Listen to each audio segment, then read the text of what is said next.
when a professor of physics is introduced to me as an ether boy, his instinct is okay.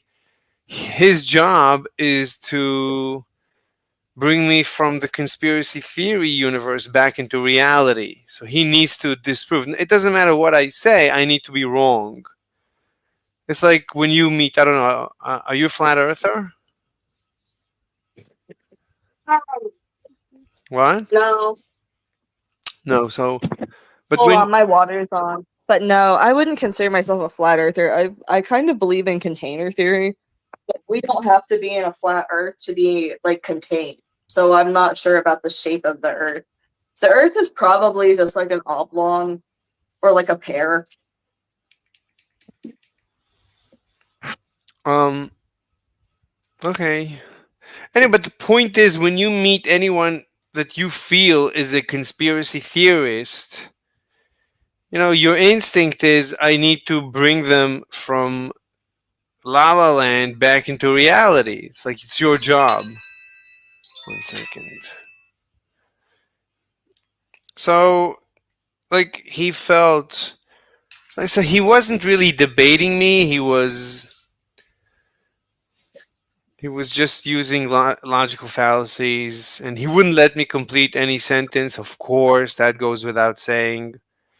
And he Okay. he continuously put words into my mouth and misrepresented everything I said. It's like I had to correct him again and again. Like, he kept saying that I'm against general relativity. I had to keep telling him I'm not. He kept telling me I am. I kept telling him I'm not. And it was like a loop. And every time I closed the loop, he would switch topic. He would never submit. He would never say, oh, okay, then fine. No, he would then switch topic and then come back. So then we would have to restart. No, I'm not against general relativity. Yes, you are. No, I'm not. Here's the proof that I'm not. Okay, then what about this? Switch topic.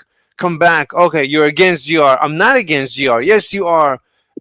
We went through something like this again and again. He kept switching topics just in order not to submit, not to concede to any point. He would not concede, which is fine. So it was just entirely unproductive then.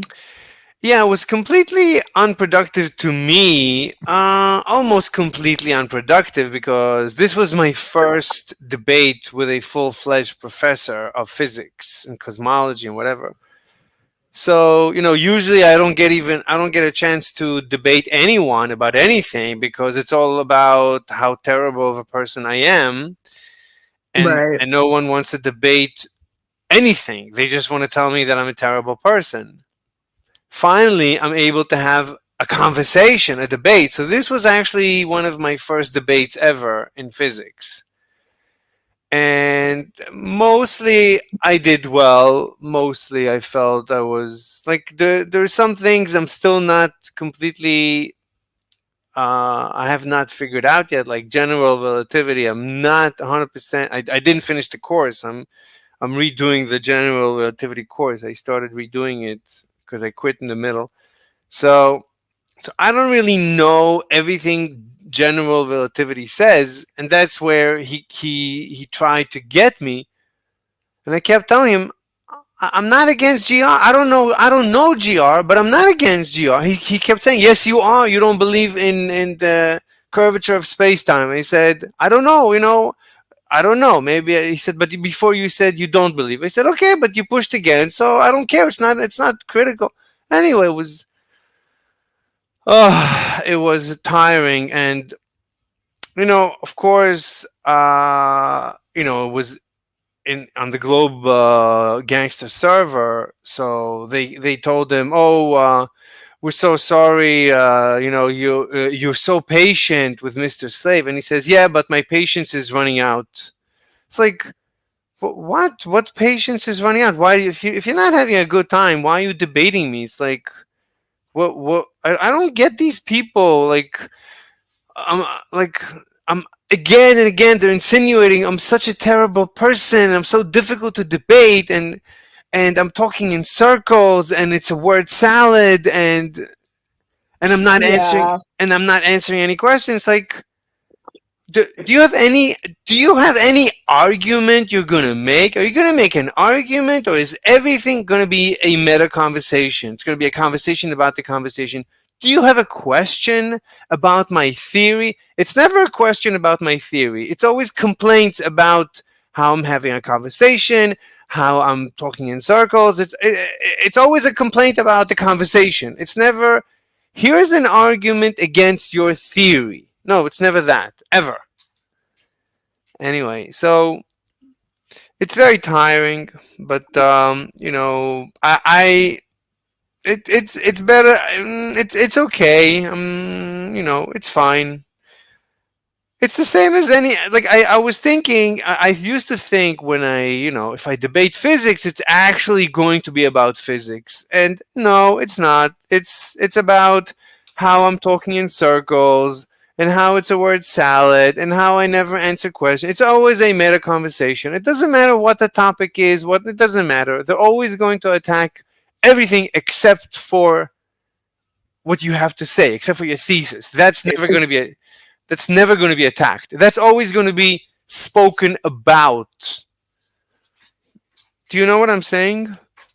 I know what you're saying, yeah, and it gets frustrating. It happens when you face an opponent who's already been validated as correct, and then they get this sort of monarchy like feeling where they just think they own the place or they own the theory, so they can't talk about anything else. Like, that's frustrating. Is that why you texted me last night about that thing? I texted you last night. Yeah. Let me see.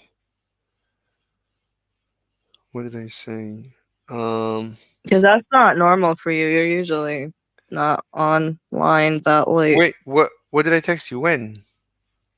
You asked me to get people's opinions about you and like what they didn't like about your debate style.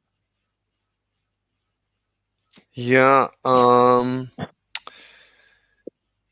Yeah, you asked me pretty late last night. It was at like almost 10 o'clock. I was waiting for my husband to get home, which, because he was at the synagogue. It was New Year's, but like, Hold on. Let me just. I need to reach the door, and I can't with my headset. I'm just gonna take my headset off for a second and go reach the door. 1 second.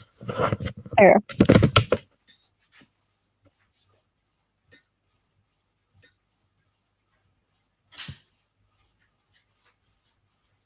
Man. All right. Hey. I don't know exactly. It was probably after I debated him, because yeah. But I don't think it was because it was.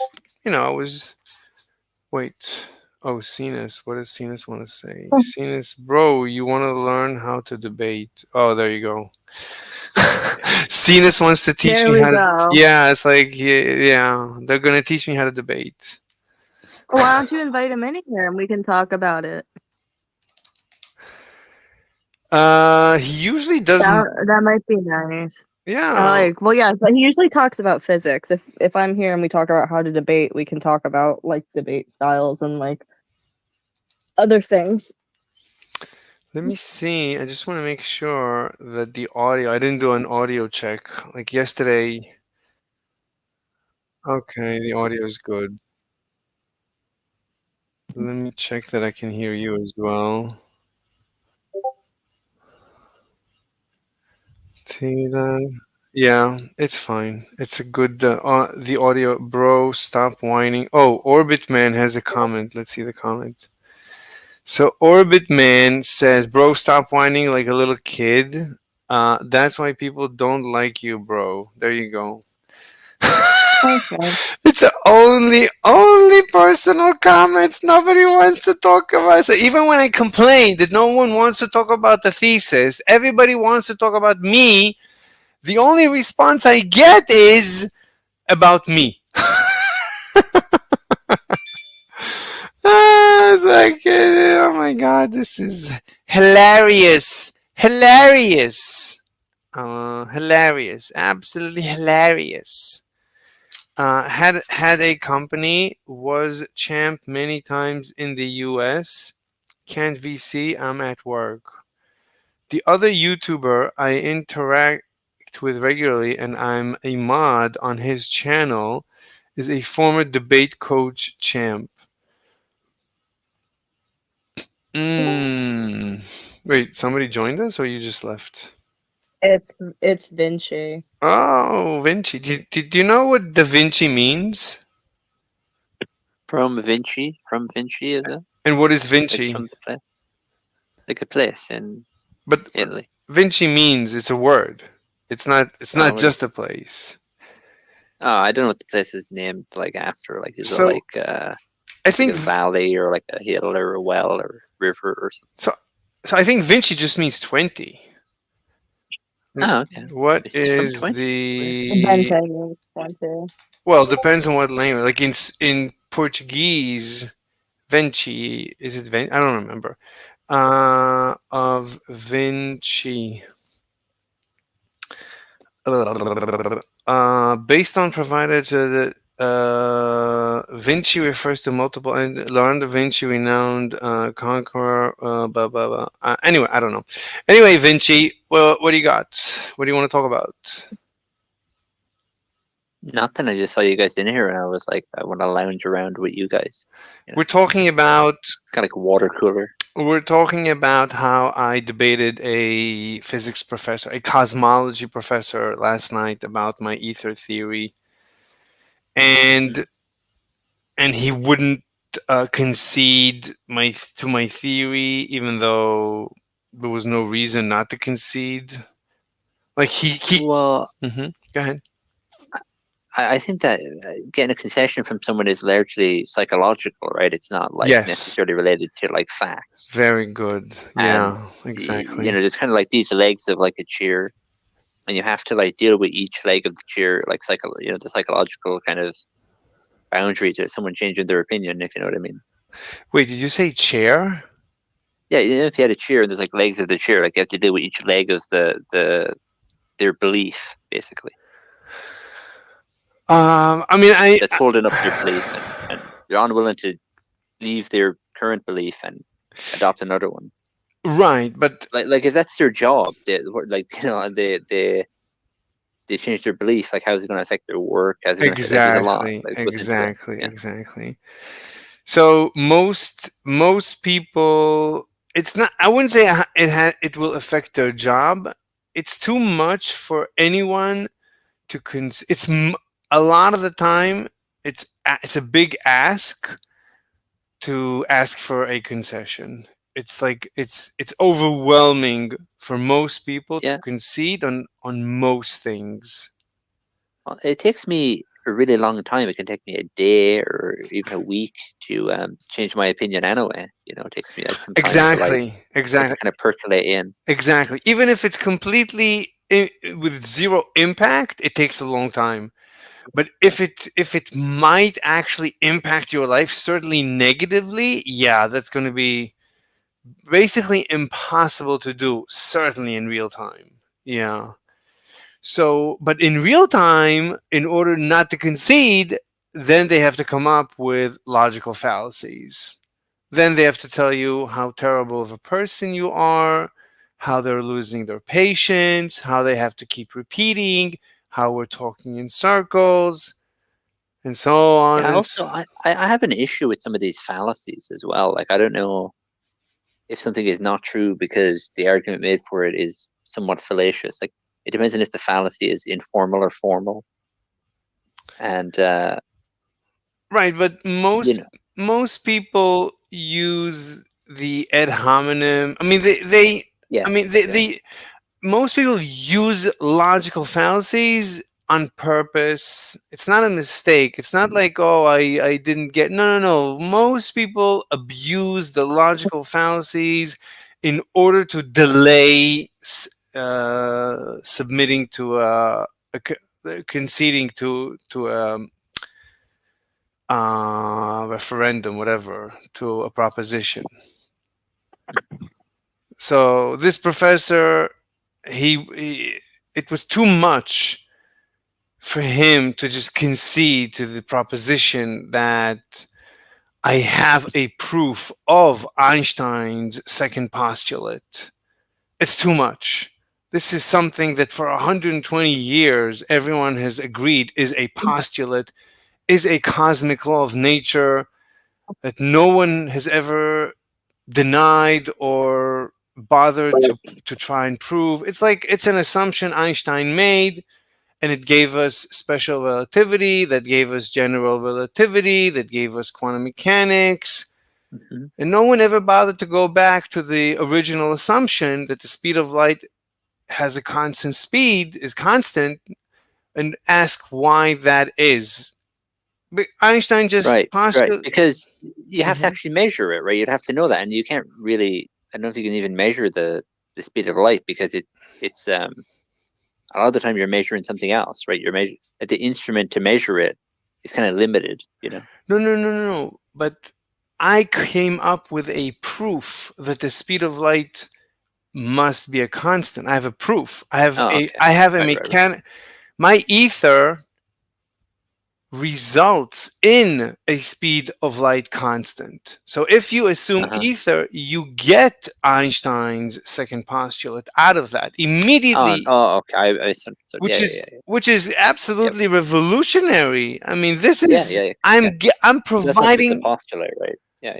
I'm providing the foundation for special relativity. I'm providing the foundation for right. Einstein assumed the first floor, the speed of light is a constant. He just assumed the first floor and he built a second floor on top. But no one ever bothered to go back to the first floor and check. Maybe we can somehow prove the first floor and build the first floor and provide a proof for the constancy of the speed of light. No one bothered with that. No one cares. But for me, I like 3 months ago, I decided to dedicate myself to a new theory of science, that science must be mechanical. I said, from now on, no more nonsense, because I got tired of quantum mechanics nonsense. I said, Mm. no more nonsense. My definition of science is mechanical, and I'm going to die on that hill. And once Yeah. I became dedicated to this new definition of science, basically instantaneously, I got the theory of ether. And basically instantaneously, this is 3 months ago, basically instantaneously from ether, I got special relativity and the constancy of the speed of light and gravity, and therefore Yeah. And Mhm. that's something I've noticed. This isn't really related to physics, but like when people don't adopt a mechanical worldview, they have this probabilistic stuff going on. And then with the probabilistic stuff, there's like fuzzy logic. And then with the fuzzy logic, there's like software based on that. Like, and everything just seems to be getting worse, right? It's like if you look at Yes. like ChatGPT, like it just can't give you a straight answer to like anything. It's just like, what I mean, it's like you have to keep fact checking it. Like before, like you ask Siri, it would just give you the answer directly from somewhere, right? Like it's like Google search would give you search results, but like now it's like it's getting worse. Like we're going backwards. I don't know about ChatGPT, but what you're saying is very deep. You're saying that physics and Einstein hated it, and Schrodinger hated it,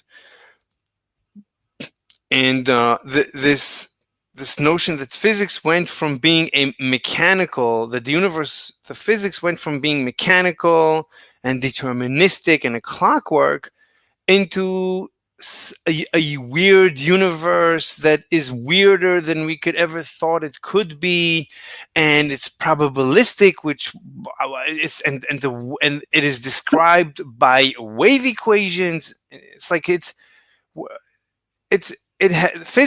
physics became weird, and I don't even know what that means for the universe to be weird, for the physics to be weird, I don't know what that means, and I got tired of it. I was debating one Yeah, guy.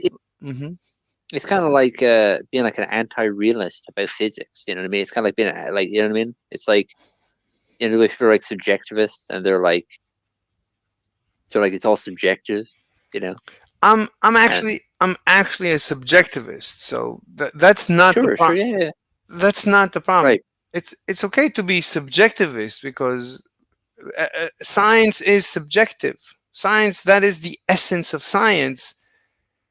It's all about experience. Experiment is experience, and experience is personal. It's all subjective. That's fine. Science is subjective. That's Sure. fine. So that's Right, but I'm saying Mhm. if you're going to have some like empiricism, there's going to be like a result that comes out of that. I'm an I mean, there's going to be some kind of. I- Sorry, go on. I'm an empiricist. Empiricism is subjective. Empiricism means Sure. you personally conducted an experiment. It's your experience. It's between you and yourself. It's completely subjective. That's fine. I'm that. Mhm. But Right. go Right, ahead. but what I'm getting to is Mhm. the kind of wishy-washiness of the answers. Like the answers Yes. are no longer solid answers that you can pass on to another person and It's they'll get the same result. The point of science is other people can kind of verify the results that you got. That I'm also fine with. The fact that you're getting wishy-washy results, that's fine. Whatever results you're getting, wishy-washy or not, you're gonna report these results. Whatever you got, you got. You're not gonna argue with reality. You had an experiment. Sure. You're not sure. It's not clear. You don't have a good explanation. That's science. For now, we don't have an explanation for the collapse of the wave. The double slit experiment gives weird results that I cannot explain. That's fine. But what I'm saying is, 3 months ago, I debated someone, Mandibles, and he said, the universe is weird. So the universe is indeterminate. Hmm. And I don't know what that means. Like, I can understand a mechanical universe. I can understand a determinant universe. I can understand a universe of billiard balls that, given the initial conditions and given the laws of nature, I can predict all future outcomes and all previous incomes just from Hmm. the current state. If I have all the data of the current state and the Mhm. laws, I know I can predict the rest of the history and the previous history. It's completely Yeah. deterministic. That I can understand. But a universe that is indeterminate, I don't know what that means. I just don't know what it Yeah, means.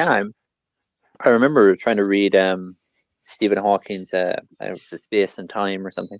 Hmm. And he was talking about the Heisenberg uncertainty principle and how that gives us like free will and this kind of thing. And maybe I'm misremembering, but yeah, I So just didn't really get it. Like, so that's so that's half nonsense. So Heisenberg's uncertainty is correct. And that is because Heisenberg's uncertainty just describes the fact that there are no elementary particles. They are all waves. And waves are described by basically a Fourier sequence. Anyway, it's a mathematical proof. Once something is a wave, of course it doesn't have an exact place or momentum. It's a wave. It has a somewhat of a location. And if an electron is a wave, then it is obviously spread out as a wave. There is no specific location. It's within a region. That is the definition of a wave. So Heisenberg's uncertainty is just a mathematical shorthand for the fact that it's a wave, that every elementary particle is a wave. Every measurement you will always make is about a elementary particle, which is a misnomer. There are no elementary particles. There are only elementary waves.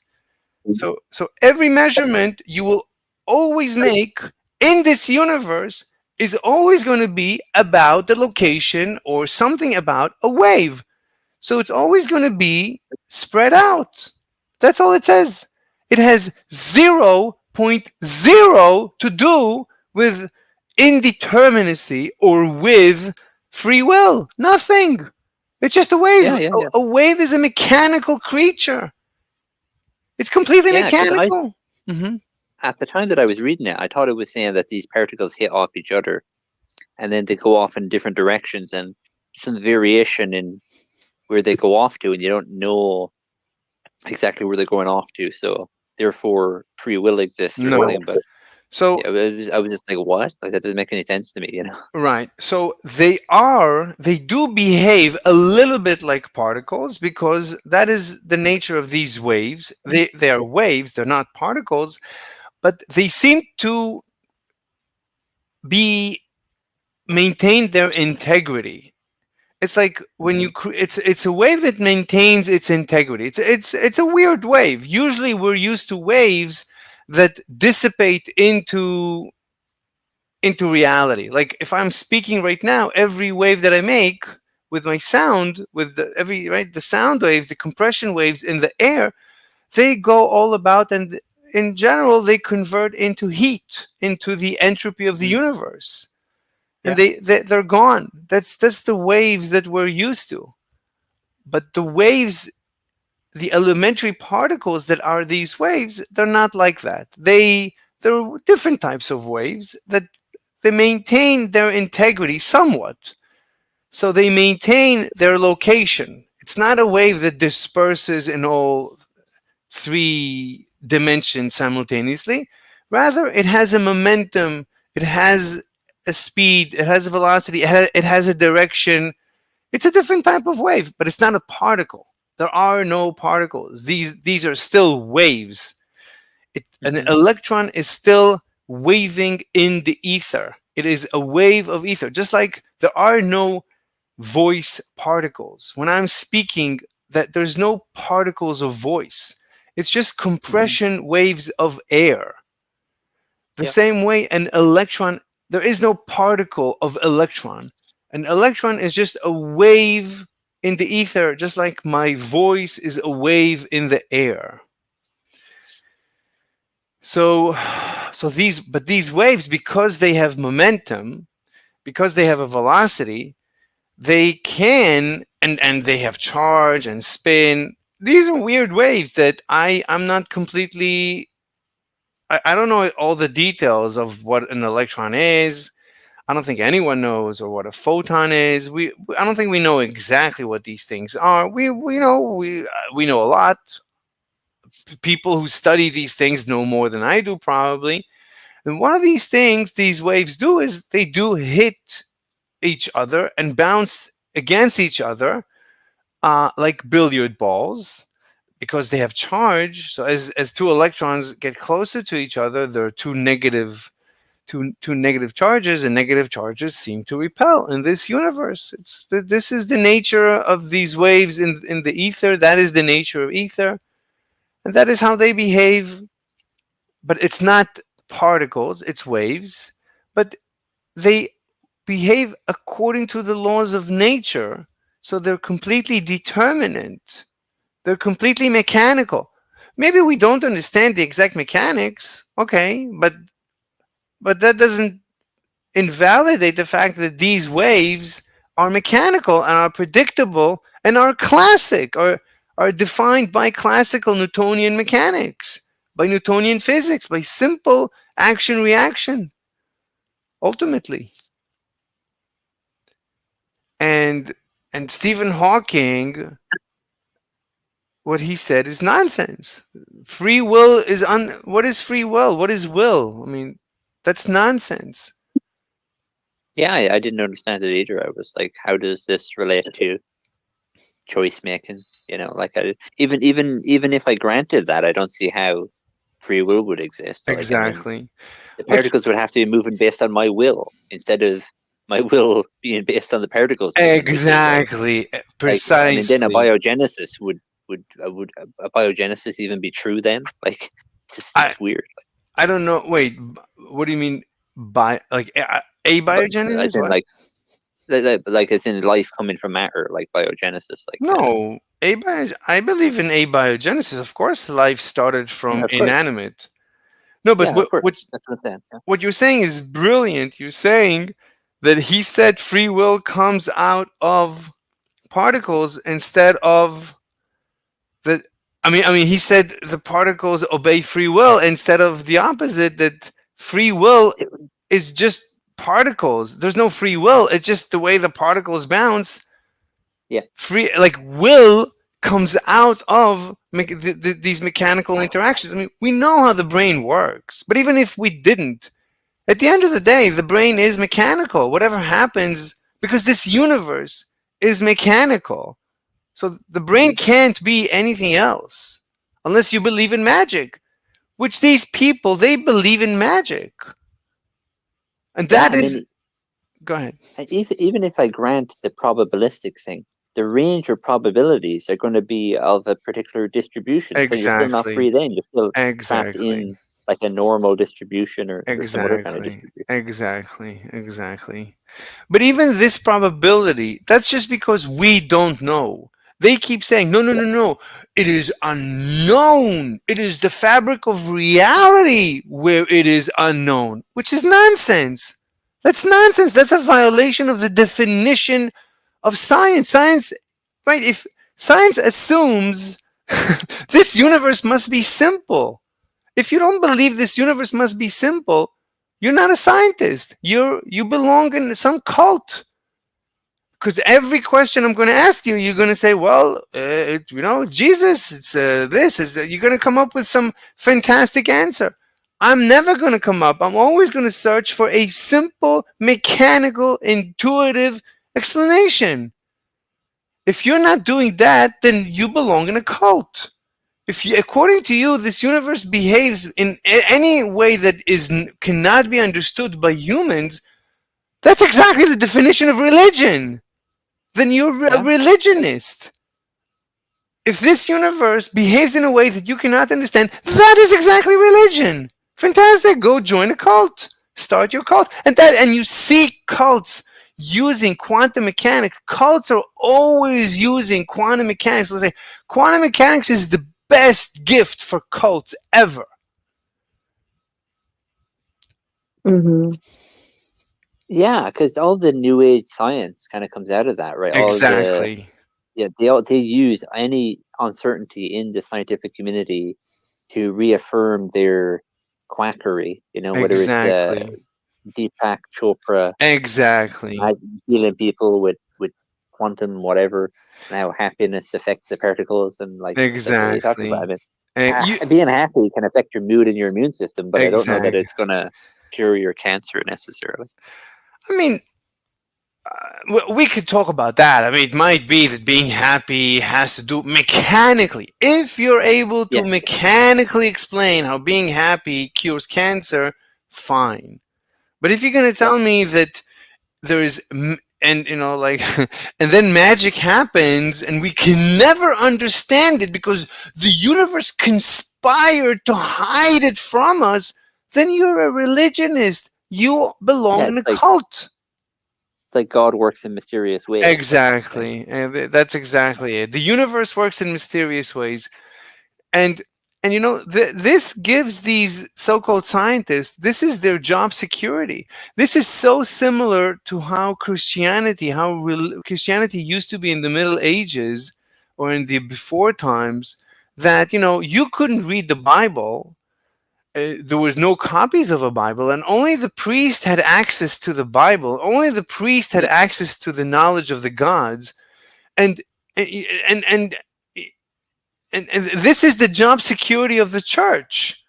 This separation of knowledge, yeah, and that's why they have the religion of Gnosticism, right? Is about that, it's I about don't that know. having the knowledge. Oh, This is a okay. branch of Christianity, but yeah, I mean, the printing press was what changed all of that, isn't it? Like Exactly, exactly.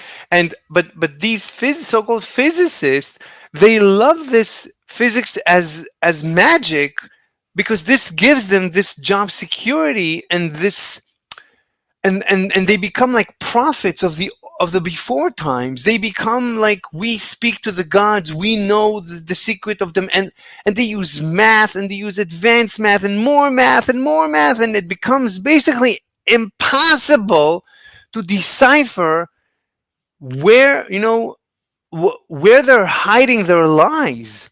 They just keep finding more and more places to hide they're lies as far as I'm concerned. It's like they're obfuscating and obfuscating. It's like it's so difficult at this point to prove them wrong.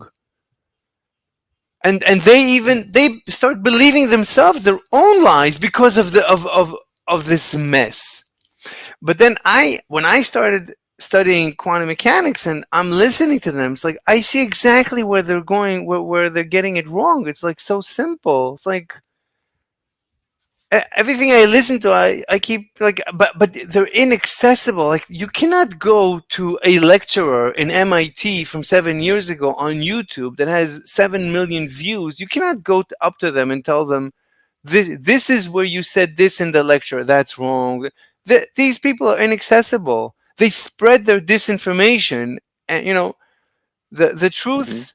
It's like they say, the truth didn't even put its pants on by the time the lie is around the planet 7 times.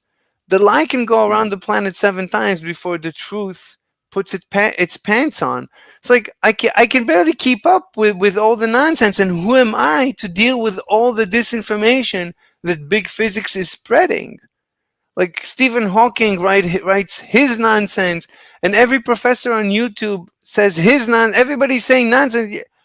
And then I come and I speak truth to power, and they silence me like I'm a dummy dum dum, and we don't have patience for your nonsense because I'm not in line with their beliefs. And they don't engage. Anyway. Mm-hmm. And did the other person have an argument or anything? Like, how did they respond? This professor person. So it was, it's recorded. You can listen to it. It's from last night. Okay. Let me find it. I'll just paste it in the chat. It went pretty well. I mean, obviously he wouldn't let me finish a single sentence. And obviously every time I answered all his questions, he said, you didn't answer my questions. And he kept moving the goalpost and switching topics. That's called he kept red herringing, like switching topic, asking multiple questions at once. And, saying that his patience is wearing thin with me. Like that's exactly what because I would say that to a professor in a debate, yeah. So, it went as well as can be expected when a no name like me has to deal with a big name professor like that. So let me just get the video from last night.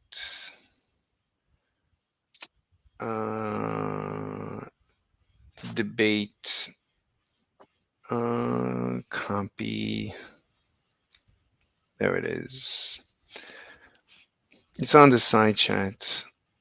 Debate with his name is Professor Parks, PhD. It's like when a person has PhD in his YouTube bio, you're in trouble. You know that you know exactly what's gonna happen. Let me find his channel. Let me give him a boost.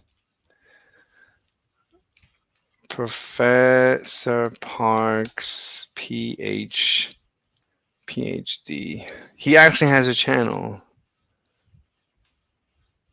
Oh yeah. Yeah. He teaches cosmology.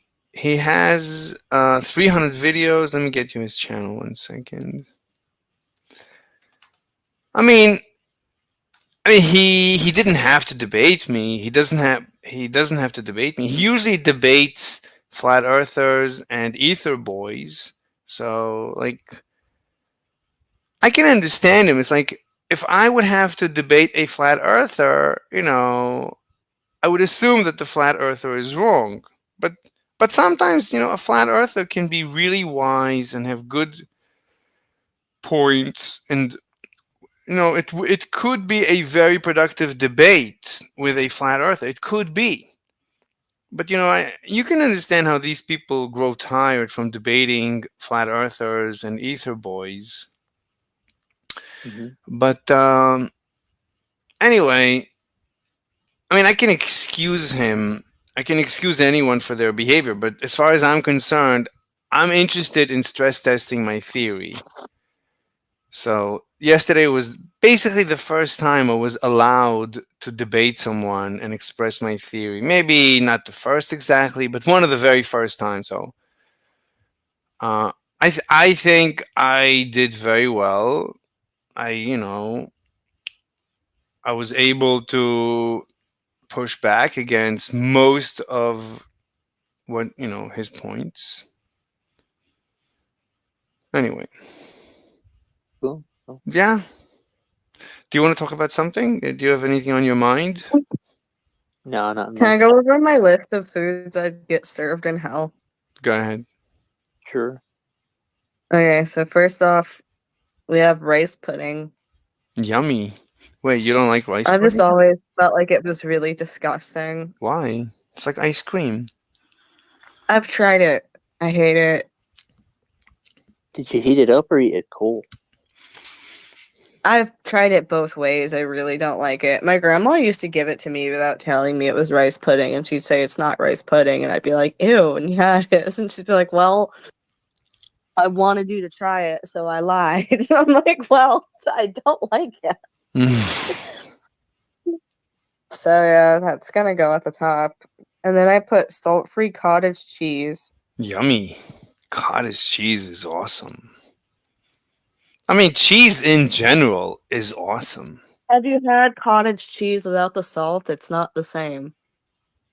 I don't know. No. Like, I eat it out of the box, like however they If serve you it. had cottage No, so if you had cottage cheese without the salt, you'd know what was wrong with it. You'd be like, what the hell? You could say that about cheese or any food in general. Food, if you think about it too much, is disgusting. No. The same, Cottage cheese is fine if it's normal. If it doesn't have the salt, it's a nightmare. The texture is fucked up, and then like it you has could, basically no flavor. It feels like eating like something that was left out by accident. you could say the same about anything, especially like when a baby is born, it's so disgusting. When They are. any animal when it's born, it's like the most disgusting thing in the universe. Or sex in general is, if you think about it, it's really disgusting. Everything, if you think about it, is disgusting. But but at the end of the day, when you take a step back, it's beautiful. So if you think about food, yeah, it's disgusting.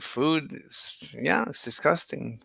Think about, like, you take a tuna can, you add mayo to it and mash it together. That's so disgusting. But you put it on bread, and it's the most delicious thing in the universe, especially toast. Anyway, go on. What's the next item? Rice cakes without a flavor. I don't know what a rice cake is. I don't like rice cakes unless they have some kind of like thing on them, like yogurt or some kind of flavor on them. Yeah. Wait, rice cake is like, is it like super fluffy? Imagine like rice pudding. Yeah, Okay. exactly. Super fluffy and hard, like No, but like a rice biscuit. it's like a biscuit. It's like It's air It's a biscuit. crunchy thing. Yeah, it's gross. Yeah, I don't Yeah. like it. That's like when somebody wants to diet. It's like popcorn Yeah, with no exactly. flavor. Flavorless Exactly. popcorn. It's like fill your tummy with air. And they are actually pretty high in calories for something that's meant for dieters. Like they're pretty up there. Like I don't know. I used to skip those completely. Wait, I have And an update. So the U.S. just attacked in Yemen. The U.S. Okay. attacked Yemen. Finally, the U.S. Like Biden is waking up, or Kamala, who knows? All right, go on. Yeah. Kamala's probably doing it to prove that she's pro-Israel because that's one of her Yeah. most criticized things. Next on the list, I wrote K-cup coffee. I switched to instant coffee a few months ago. I don't even drink coffee out of the pot anymore, but like in comparison, K-cup coffee was just disgusting. It tasted all the time like metal and shit, and most of the K-cups are full of chicory anyway, like they're not real coffee. So I put that on the list. I used to hate K-cup coffee unless it was like this flavored shit, and then it kind of wasn't even coffee anymore. I used to drink instant coffee, but a few years ago, I don't know why I stopped, and I cannot go back to instant. Like I only drink Turkish, if you know what that is. I do, yeah. That's It's, actually really cool. yeah, I drink. It's basically mud, and Yes. and it's super strong. Like my coffee, if anyone of Earth, if an Earthling would drink my coffee, they would immediately die. It's basically poison. That's how you It's come so up with the ether theory. You were just drinking the coffee. Well, yeah. what? The ether theory? What? That's how you came up with the ether theory. You just drink that coffee and you were enlightened. You were, Maybe. It's Who like that knows? meme, it's like the body, like the brain is like being expanded like into the universe. It's possible. I was the one missing ingredient was the coffee. But I've been drinking this dark mud for years. It's a few years already that I'm dedicated to mud. 1 second, we have a message. In general, Rover Da Vinci. Okay. Yeah, I see you drinking coffee right there. So happens to tell you Yeah, your ideas. basically. No, but I'll tell you. Next on my list, I put tonic water. Not seltzer water, but tonic water. Oh, So gosh, I hate it. It's like what's the difference between tonic and seltzer? There's actually a really big difference, so I'm glad you asked. Tonic water typically doesn't have a flavor component unless it comes with lime or lemon. Mm-hmm. And tonic water doesn't taste like water.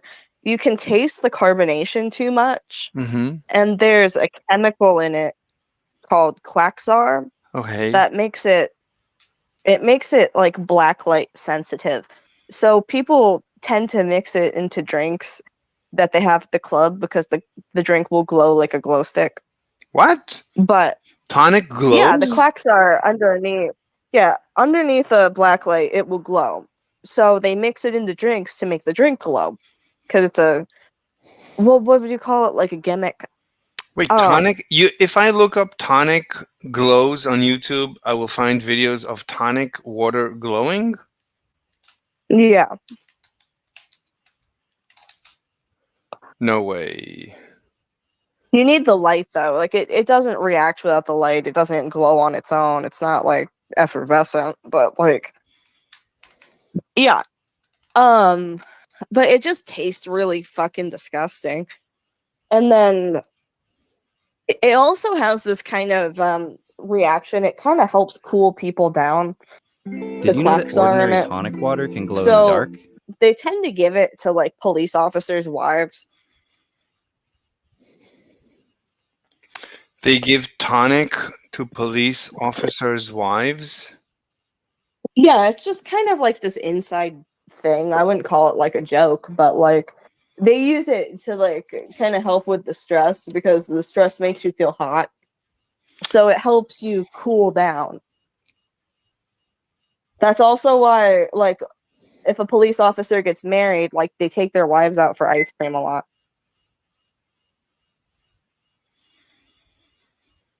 I've never heard that before. I think it's just an American thing. Oh, okay. Where it's like, oh man, my wife won't chill out. It's like, well, give her some ice cream then, and then the Yeah, rest was okay. history, you know. Yeah. But yeah, I don't like the way it tastes. I don't think anyone likes the way it tastes. It's meant to be mixed into things. But I've had it before. It's gross. It is pretty terrible, yeah. I mean, water that is just seltzer with like CO2 is pretty gross on its own too. Like CO2 makes things taste kind of rancid. That's why like people were carbonating milk a while ago, like using the soda stream, which first of all breaks the soda stream. And second of all, it just makes the milk go bad. It just like accelerates the aging process for the milk and makes it curdled.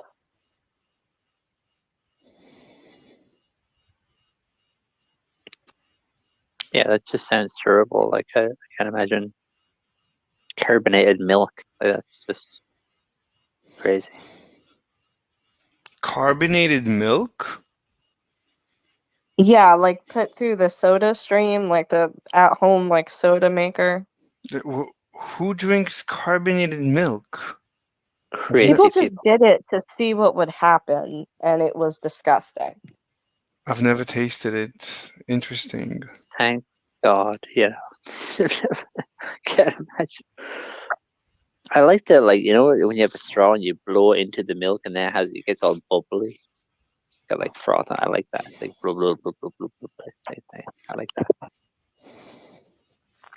It's like just doing me. that to my husband's catheter. Wait, what? Your husband's catheter? That was sorry, that was disgusting. What? What? You don't know? Yeah, okay. You. I'll tell you when you're older. Oh my God. Oh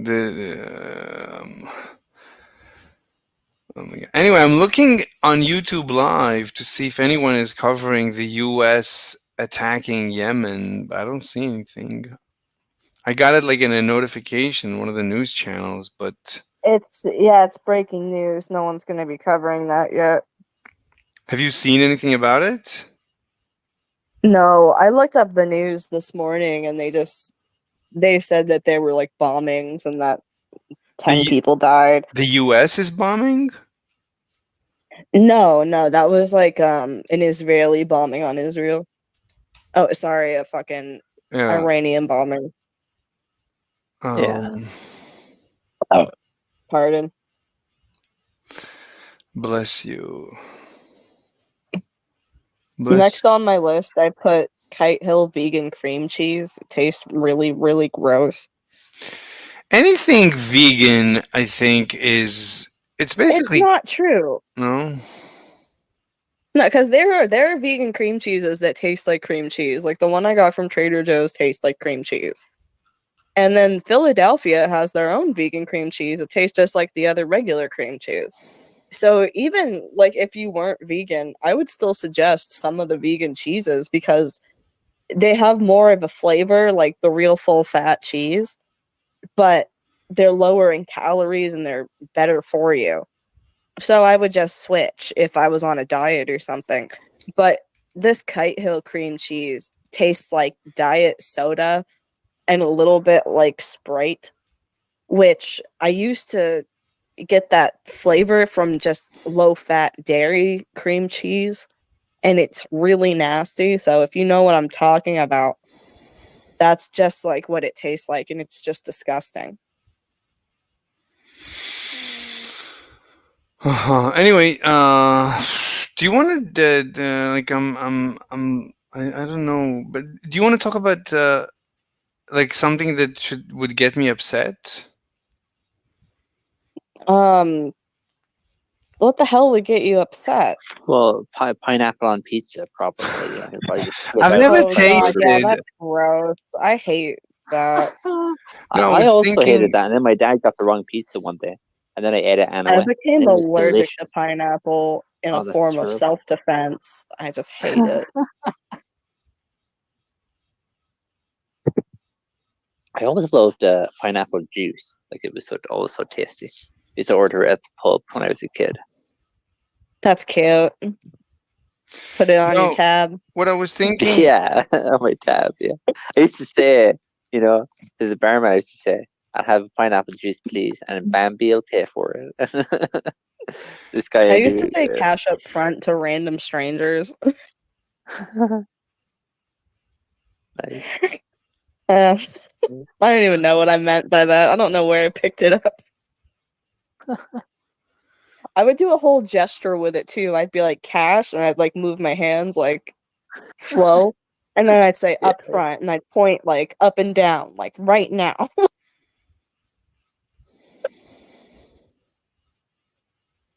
Nice. No, what I'm saying is, do you want to debate something? Do you want to debate veganism or plastic surgeries or? We got to get on to a different topic because I just don't have the same passion for those anymore. Wait, you don't Well, have what was the passion? debate about plastic surgery? Can I get the summary? What happened? Are you Well, pro this was or one of those anti? debates that wasn't really about that. Like I was Ah. saying, instead of banning abortion, we should ban plastic surgeries that are not reconstructive.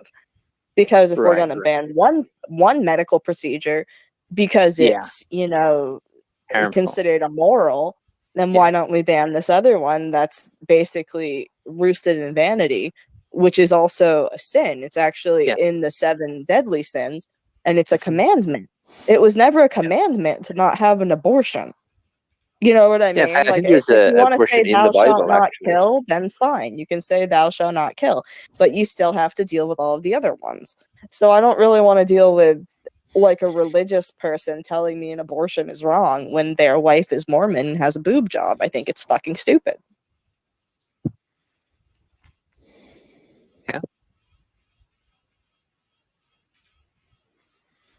What is this thing in Google? I'm feeling lucky. Like in Google, you could Well, It either it's a means it random goes. search result. No, it goes to the first search result. Oh, does it? it goes to Google Doodles. Doodles That's are weird. It's supposed to, when you Google something, if you hit "I'm feeling lucky," it's supposed to take you to the first Oh. link that it would have provided you anyway. well, it's Google Doodles. I don't know what that's. Maybe they just really want to advertise that. What is Doodles? I've never done a Google Doodle. I don't know. This is so weird. It's like it's on the main page. It's like the main button, and no one no one knows what it does. I never I used thought it. they got rid of "I'm feeling lucky" anyway. Yeah, I don't have it on mobile right now. So.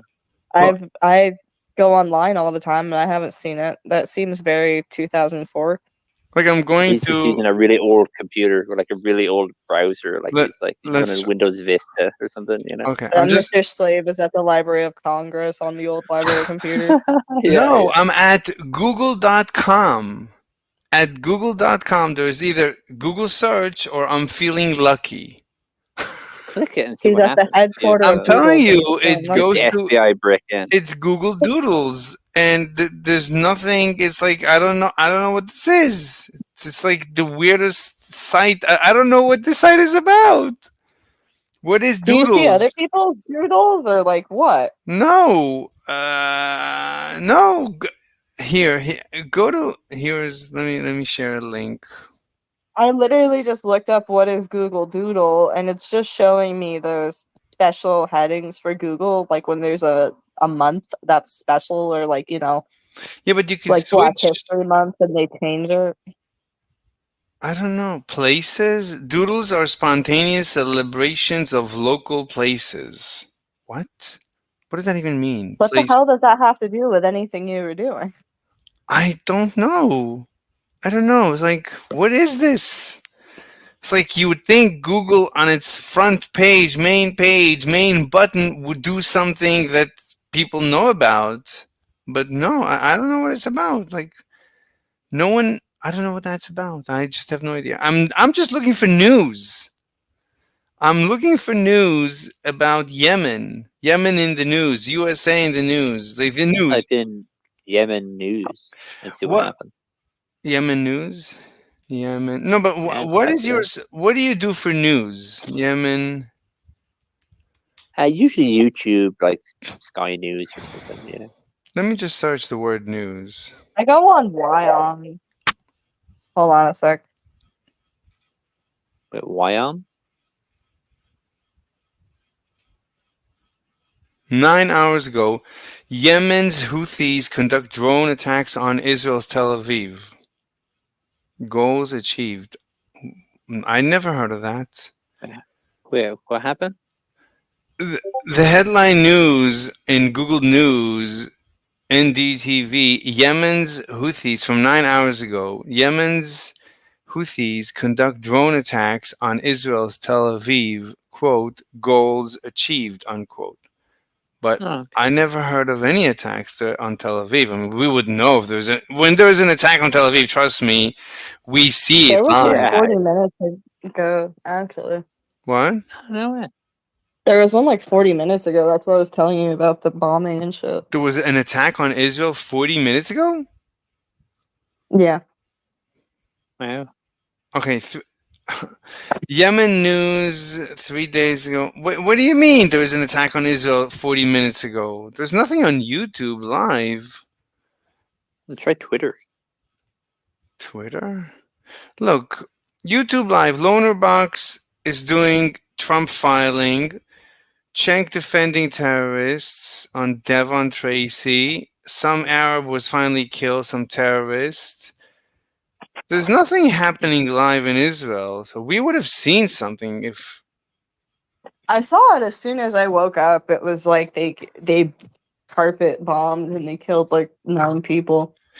No, but But I think they're just compounding the death because when they said there were 9 people dead, I think they were including the other terrorist attack that was 2 days ago that killed 8 people. yeah, but that's So a I think that they killed an additional 2 people Yeah, but between. yeah, but there's no attack on Israel. Like since Iran, I mean, maybe. Oh, okay. So there was something a couple of hours ago that makes sense. The Israelis did say that they shot down something that was coming from the west, which sounds like maybe the Houthis would launch something from the west, like from the south and to the west. Anyway, yeah, but that drone, it was a drone that was shot down. Like over the Mediterranean. Anyway, nothing is happening. Anyway, what do you want to debate? Let's debate something. I don't know, dude. I mean, you guys didn't want the pineapple on pizza debate because, There's nothing to debate. I've never tried it. Maybe it's good.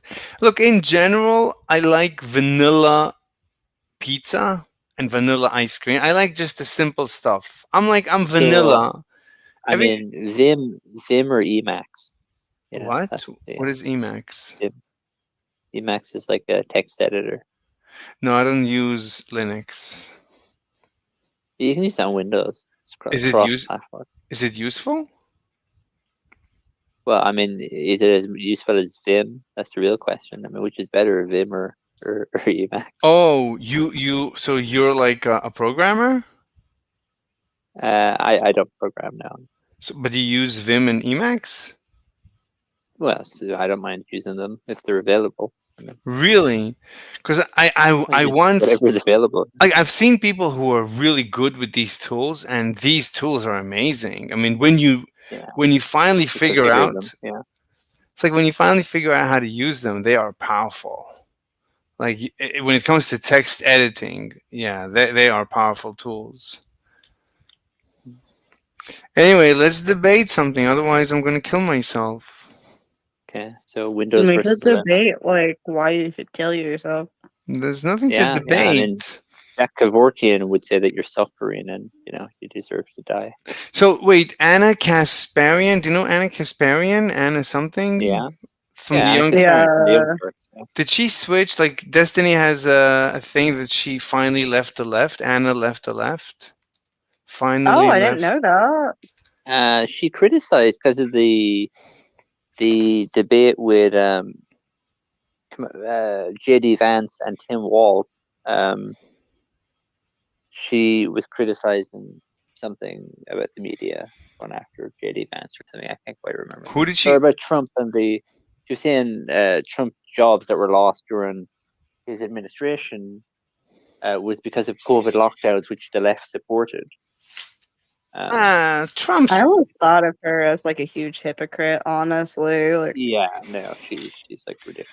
No, but she has. I don't know. You know, she's a doctor. She's a doctor. She has a doctorate in journalism. She teaches journalism in college. She's a professor. She does. Good for her. She's a good journalist, though. But I've never seen her nude, so I don't know if she's hot. I mean, I don't care. Like, I just think she's really hypocritical. Like, let me see her. Maybe she has bikini photos. Let me check. I don't condone this. Wait, what? Her name is Anna Kasparian.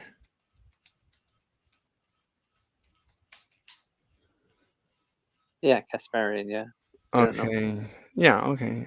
Yeah. Images and What did Destiny say about Anna Kasparian? I don't see anything about anything about her. Did you delete his comment? I don't see any nudes. Let me try in bikini. No, there's no nudes that I'm aware of. Why would there be nudes? Is she tiny? She's just thin. Like, I don't know what you mean by tiny. She isn't petite. How tall is she? That's a really old tweet. That one is from July. Why A does year any of this matter? Like, No, she's There's women are hot. hot. I see her in a one If piece. she had nose surgery, Uh, do it's fine. It's fine. I mean, she has a good body. so now you respect her more? Like, Do I respect her more? I mean, it's not about that. I mean, if a chick is hot, then it doesn't matter what she says. I obey. I I don't. hate my fucking life. I don't argue with hot chicks. You do what they say. Period. Mr. Slade just wants to doll me, mommy, to give him the news. You know, that's what it is. Look, some men they want a chick that obeys them, and I like obeying hot chicks. It's just different dynamics. Very similar though.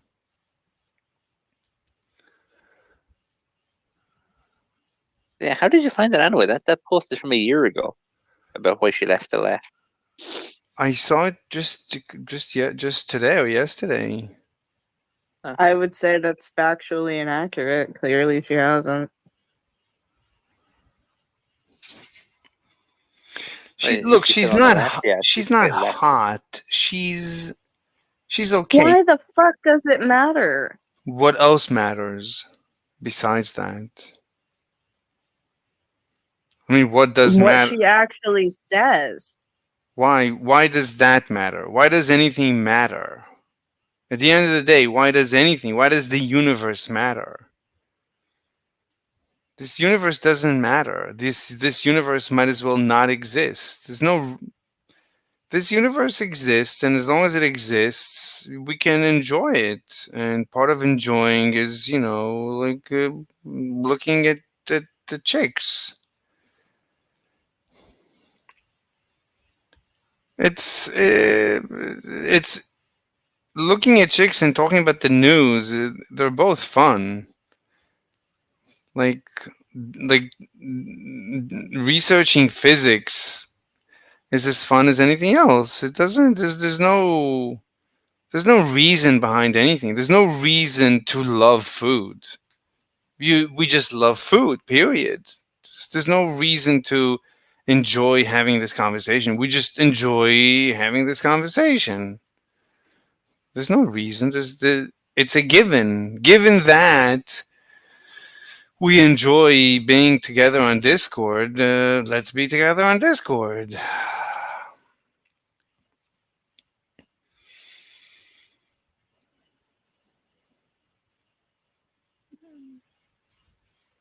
Anyway, So what are you guys going to debate? what do you want to debate? Let's debate something. Let's argue about something. I mean, we could debate. We could debate Israel. What should Israel do? That usually gets everybody riled up. What should they do about what? Should Israel nuke Iran? I don't know if they should nuke Iran. I mean, that was Why depends how not? big the nuke was and what they were going to hit with it. What Wait, the purpose what? of the nuke was. I mean, look, if Israel wants to, right? Look, Iran keeps attacking Israel. For now, It does.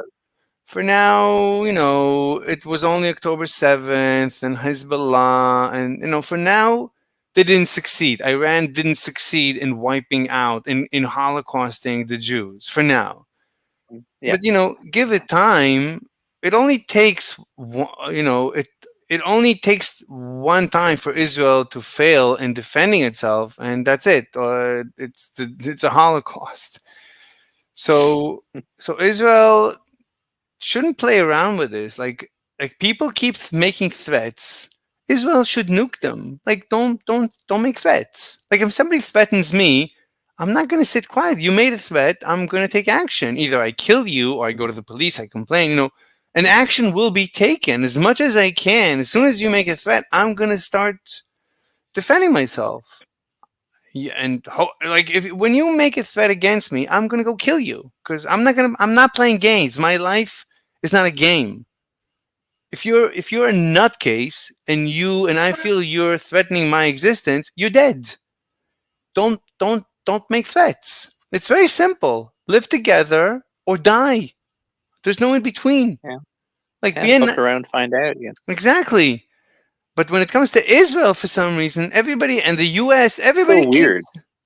Yeah, everybody's like, Israel needs to stop. I'm like, bro, you've been launching rockets at them for 11 months. Yeah. And they responded with one attack where they blew up all the pagers and killed fucking a few hundred people and injured 3,000 people in a day.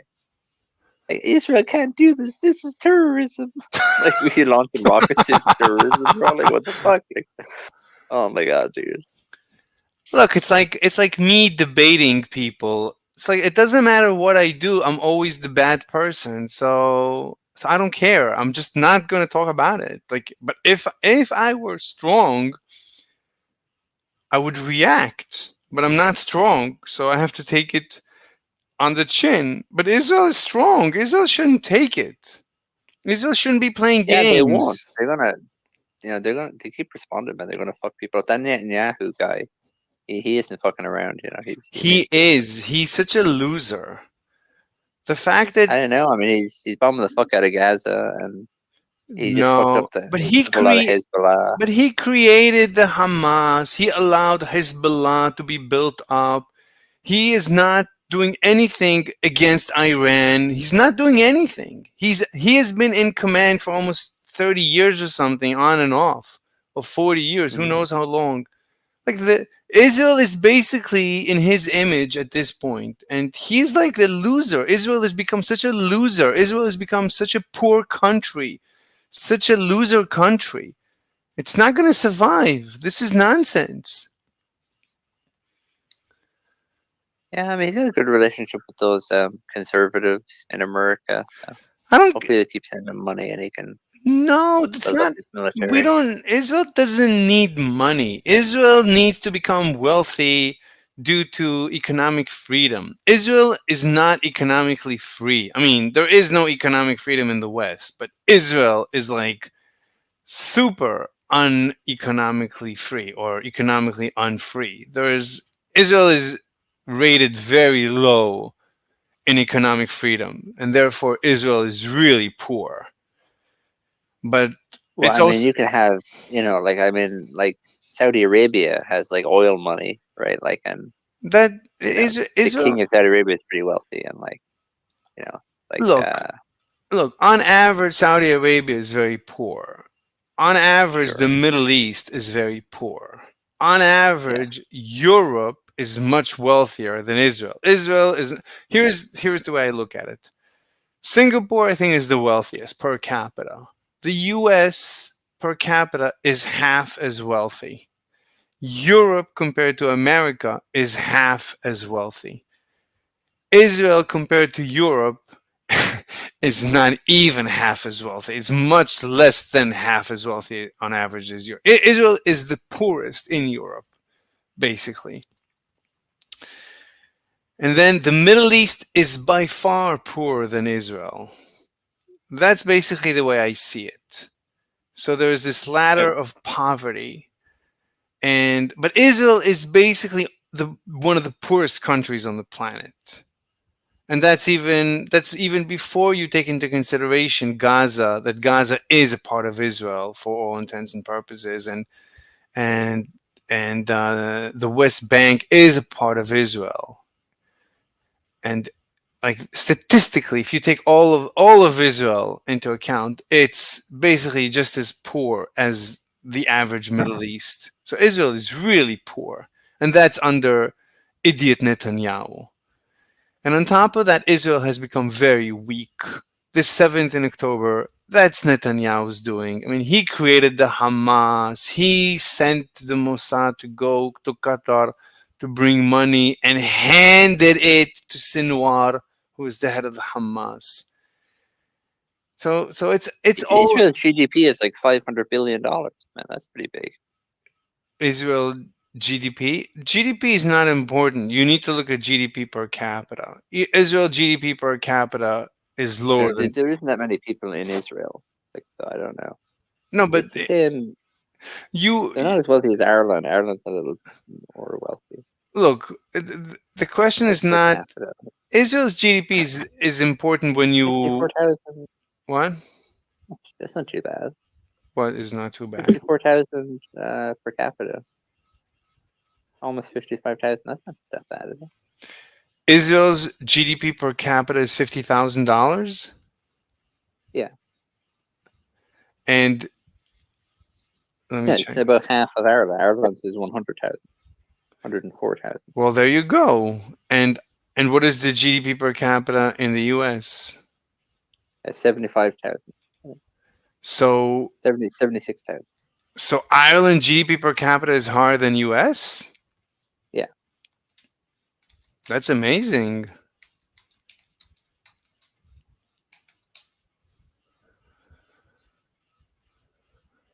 Yeah, I think we might become one of the richest countries ever, like per capita. I'm not sure. Well, it's in euros. $93,000 per or 99 by 2026. It's projected to be anyway. It's about $93,000. Jesus, so it's great to live in Ireland. I didn't know Ireland is so amazing. Wow. Let's It try. says here on as estimated by the IMF, top 10 Yeah. countries that come up as the richest in terms of GDP per capita as of September 1st, 2024. Luxembourg was number one.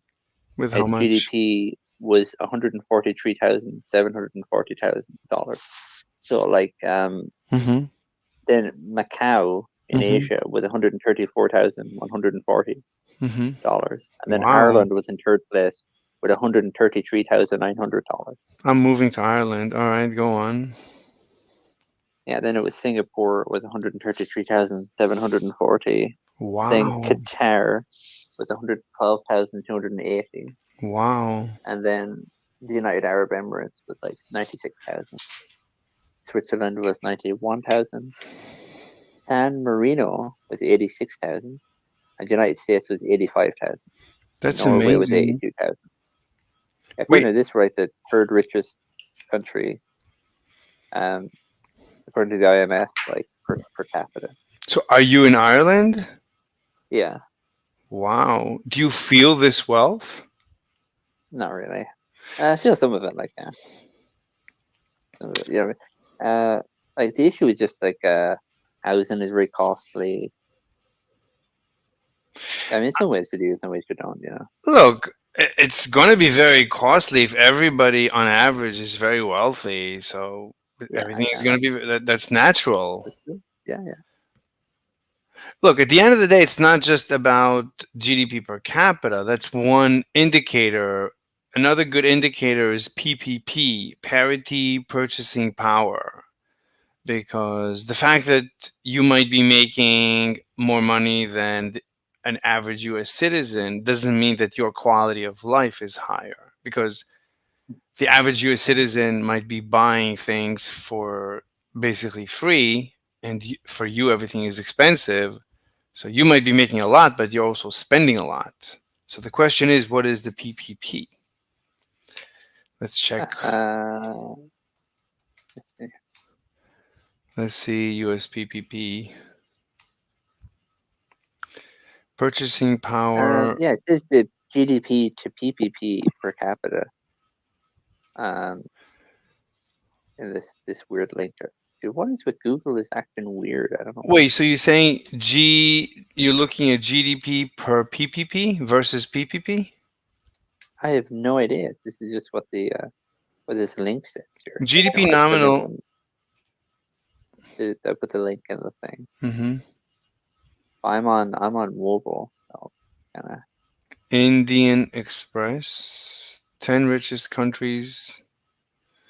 The global economy has surprisingly been resilient to recover from COVID-19 disruptions and geopolitical tensions as advanced economies witness a slight acceleration in growth from 1.6% in 2020 to 1.7, 1.8. That's like the global average. Is it the global average GDP growth? Disruptions as advanced economies. But Yeah, I just skip 1.6. down to the. No, I just skip down to the little table. Oh, there's a table. Yeah, it says here. Here are the top 10 countries that come up as the richest in terms of GDP per capita based on PPP as of September 1st, 2024. And we were third.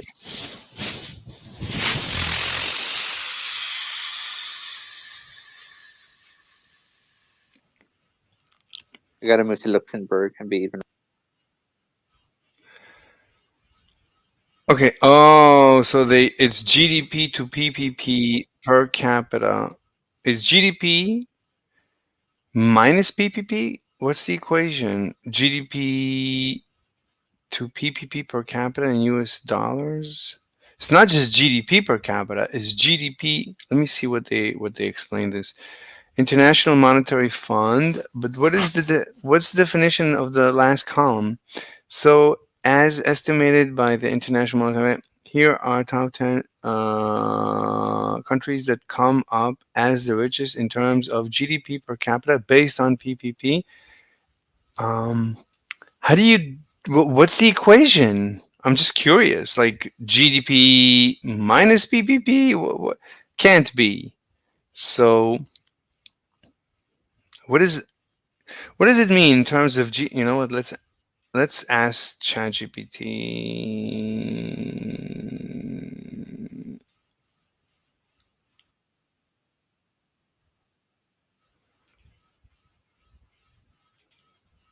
That's awesome. Good God.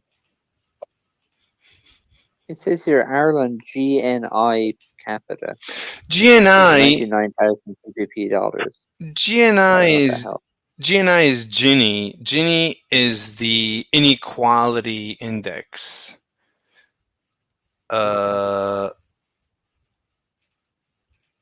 Your feedback.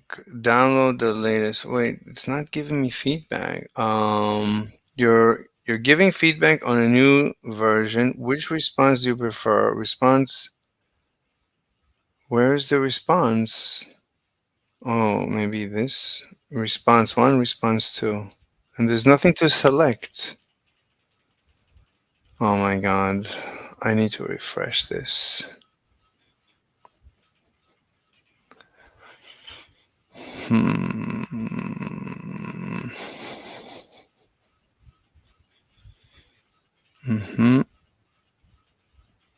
Let's try this again.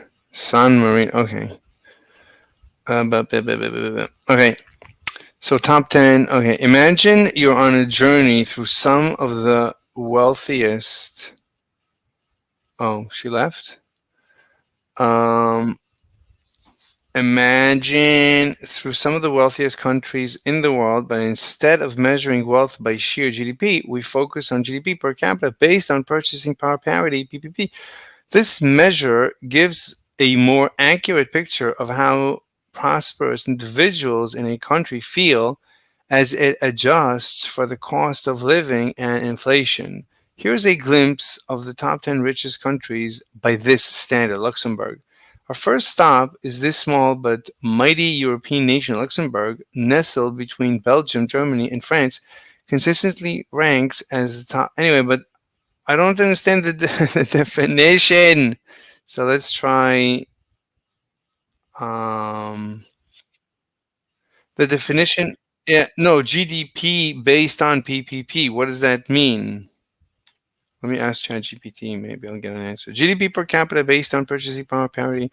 PPP is a metric that represents the average economic output per person in a country, that's GDP, adjusted for the cost of living and inflation. What do you mean? How do you do the adjustment? It takes into account the relative price levels of goods, that's the PPP, and services between countries, allowing for a more accurate comparison of living. Could you show me the equation? That's the question. Key concept: GDP, purchasing power, importance of PPP without PPP. Yeah, how it's used. Global comparison.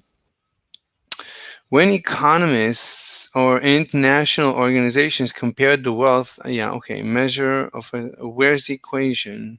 Okay, let me ask it for the.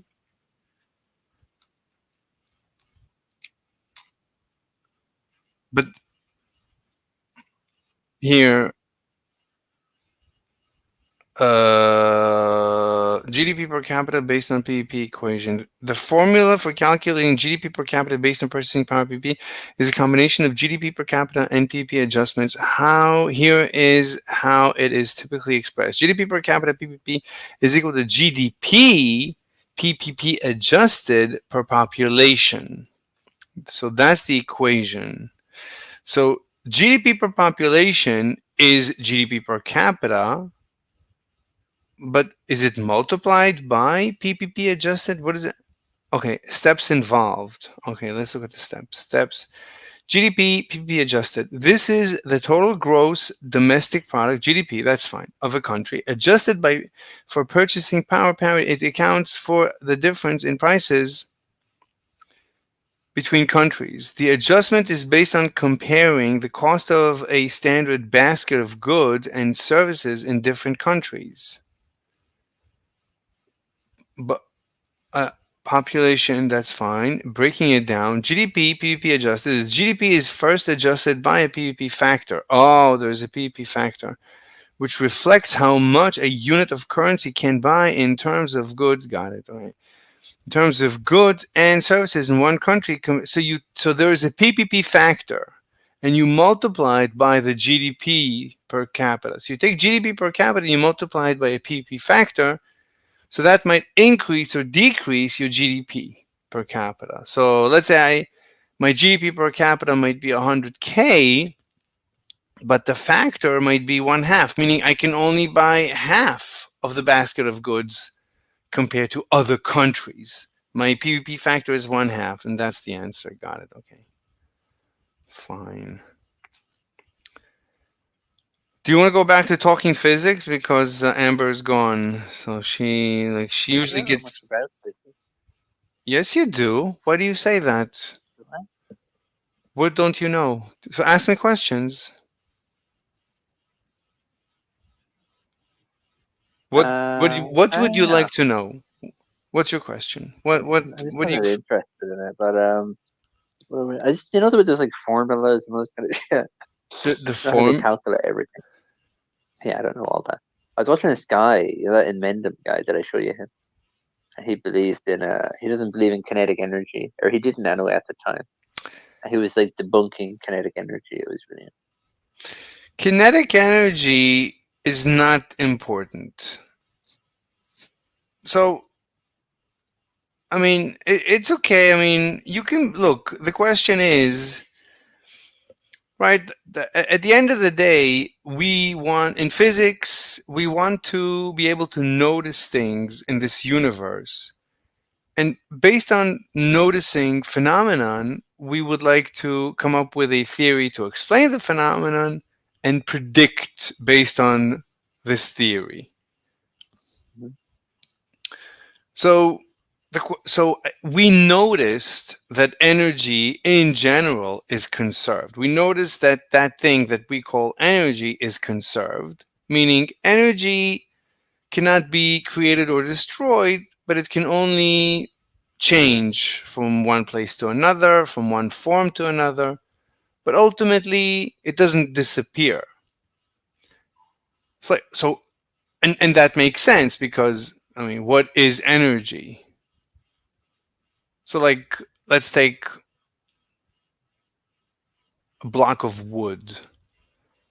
So a block of wood, right, you can burn it and it gives you energy, right? It can do, right? It can do work. Yeah. But where did this energy come from? So the wood, incredibly enough, comes from the sun. The energy in the wood, right? When the wood, Yes. when you Yeah. burn The it, photosynthesis. Yeah. exactly. So when you burn the wood, light comes out. Where's this light coming from?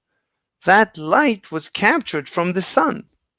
So the light from the sun was swallowed into the wood in some form, and now you're receiving it, right? It was stored temporarily, you could say, as potential energy, and now you're translating it into kinetic energy, and you're using it, and you can work out the details. And when they did do experiments with the details, they noticed that energy is never created or destroyed. It's only it's only converted or moved or changed.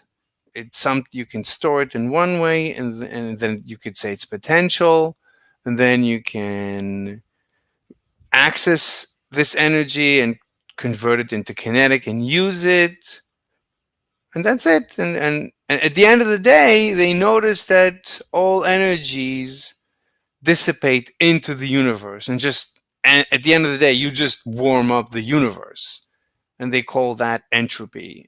And they say that entropy always increases, meaning this universe just becomes a soup.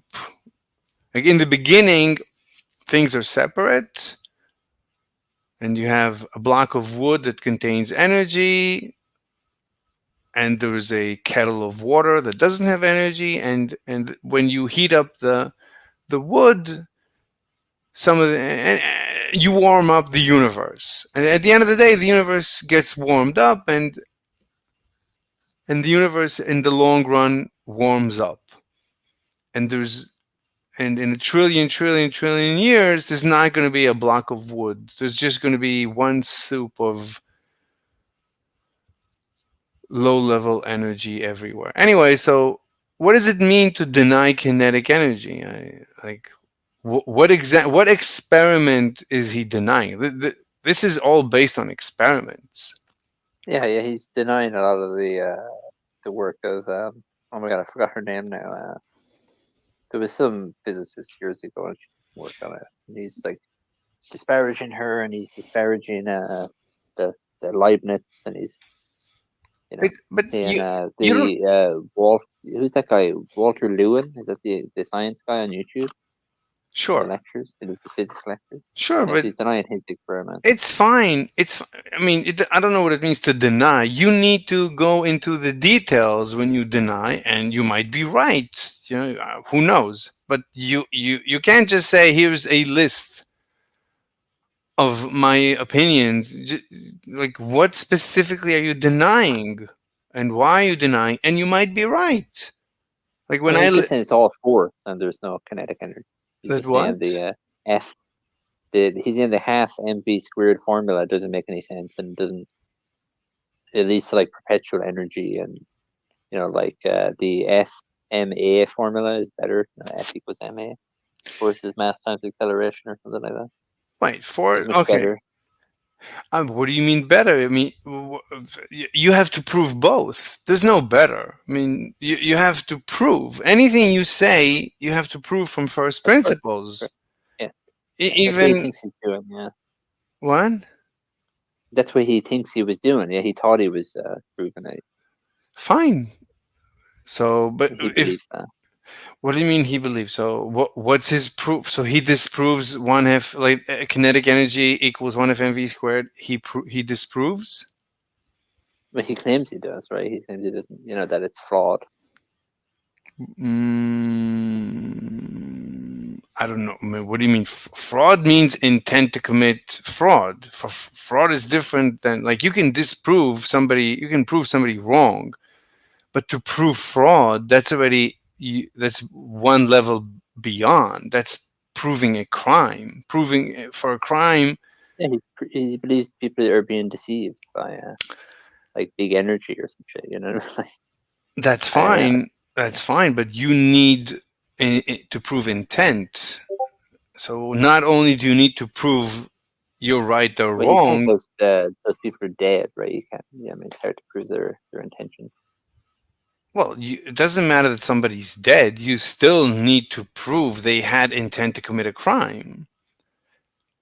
So not only do you need to prove you're right or wrong, you also need to prove they had intent, and that intent to commit this crime of fraud. That's very far fetched. I mean, even I wouldn't say that about mainstream. Like, I don't say about Mhm. Stephen Hawking that he had intent to commit a crime. Like, I maybe you could say that he just wanted to make money. I don't know about that. That's you could say that about anyone who makes money, that they like that's very far fetched. Like, you could say that about me, that I'm just looking for honors. That's why I'm promoting my ether theory. Mhm. So that's a waste of time. I wouldn't bother with that. I am curious to see what's like what is the derivation. Dunning-Kruger is something I disagree with. There is Oh yeah, I no don't believe in the Dunning-Kruger effect. Yeah, I also don't. I agree with that. Dunning-Kruger This is the effect. guy. Anyway, Gary was saying, "Oh, if you just do this experiment, you'll get this result," and he kept saying this. This guy did all the experiments that Gary would talk about. He's like, oh, if you just do this experiment, you'll see mv squared isn't half mv squared isn't true. So he did the different experiments and proved Gary wrong, Who's Gary? and Gary just rejected. Gary's the guy who's denying the kinetic energy thing. No. But Dunning-Kruger is nonsense. Dunning-Kruger is not Yeah. scientific. Like, No, I agree. people who quote the Dunning-Kruger effect, that's an example of the Dunning-Kruger effect. Dunning-Kruger Yes. is an example of Dunning-Kruger. Yeah. Yeah. It's not. Like, when I actually listened to Dunning or Kruger, one of them, give a presentation. I couldn't believe that such nonsense existed in the universe. Yeah, I know. It is so unscientific. Like, they gave a questionnaire to people. How convinced are you that you like in a manual? Like, read a manual. Did you understand it? How convinced are you that you understood? It's like the weirdest conclusions were drawn from like absolute nonsense, and people keep quoting, "Oh, the Dunning-Kruger effect. Oh, you are." They do. It's like absolute nonsense. Anyway, Yeah, look, I always thought it was weird. yeah, Dunning-Kruger is actually I always said Dunning-Kruger is nonsense. The first person that I ever heard repeat that Dunning-Kruger is nonsense is actually Vegan Gains. Really, I Yes. heard. I showed it. You can get the video. Did I? I can't remember. But the person before him was Islam Bazard, I think. Who? Before, Bilzerian? Who? Islam Mazard is Abal SCL. He's another vegan. He did a video about how it's just nonsense. Yeah, I said Vegan Games a thing about the Dunning-Kruger effect being bullshit as well. Anyway, when did he say that? A couple of months ago, I was on. Oh yeah. I happened to have been on just listening to his show, and he just said it in passing. And I was very surprised that finally somebody else besides me is saying that Dunning-Kruger. Let me look it up. Dunning. Yeah, you're one of the few people. Me, you, Islam Mazard, and Vegan Games. I mean, they're the only people I know that don't agree with it. If you go to the Wikipedia page, though, if you read the Wikipedia page, it points out that like the math that they used was not correct. That would be incredible. You're wrong about the Dunning-Kruger effect. This is not Dunning-Kruger. I'm just looking at videos. What is the Dunning-Kruger effect, and is it even real? Wait, do you want to switch to my StreamYard, because I can't share? Can you click on the string that on the link that ends with JD? So you would join me on my Yeah. StreamYard? Because I I'm can't. gonna go get something to eat, so I can't. Oh, so come back later. We'll talk. Okay, I'll come back later. All right. Bye. Okay, bye.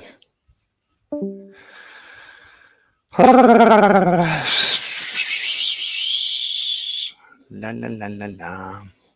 Did we check the audio? Let's check the audio again. Check. Mic check. Did we check the audio? The definition compared to America. You know, Yeah, but you can like switch. black. Yeah, it's good. We're good. Let me close some links. Useless. Yeah, we need to get back to GR. Like I had a debate yesterday, and GR came up, and I really need to figure out GR. Thanks for your comment. I'm aware of that theory, and it seems interesting to me that you link it with this video. What do you think of the axioms of public choice theory?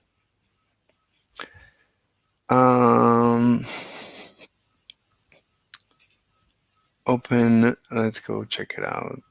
Would claim nowadays. So he made a video about that arguments don't work. And the argument that arguments don't work is predicted by public choice theory. So I told him public choice theory has already explained why a logical argument is bound to fail. Contact me if you want me to explain. If you want me to explain. So he says, thank you for your comment. I'm aware of that theory, and it seems interesting to me that you link it with this video. What do you think of the axioms of public choice theory? Well, the axioms of public choice theory is just rationality. The axiom of public choice theory is just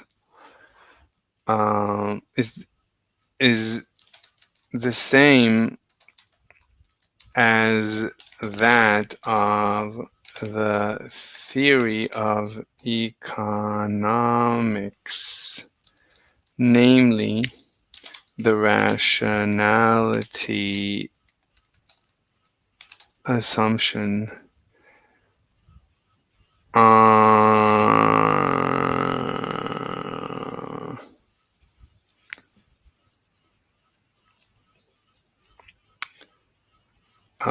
From rationality, you get egoism or self-benefit optimization, meaning rational actors are self-optimizing. The truth is not a parameter in the equation. Only, well, unless it happens to optimize one's benefit or optimize one's own benefit.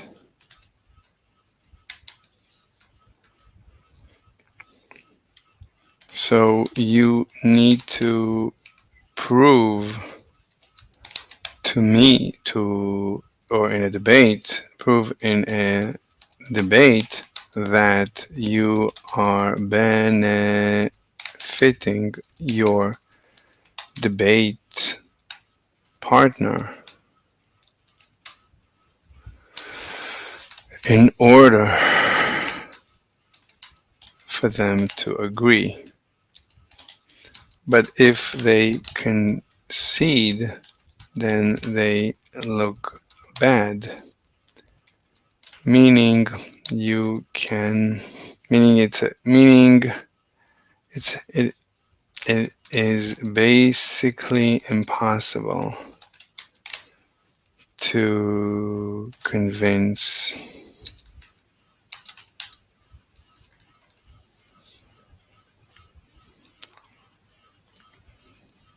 sorry. Yeah. That's the reason. So it's so the math predicts it's the math it's a mathematical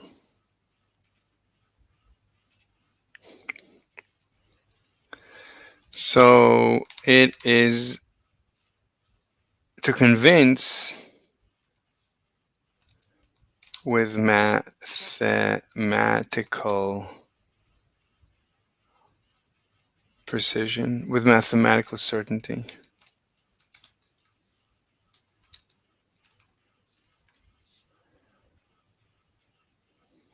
Yeah, sorry about that.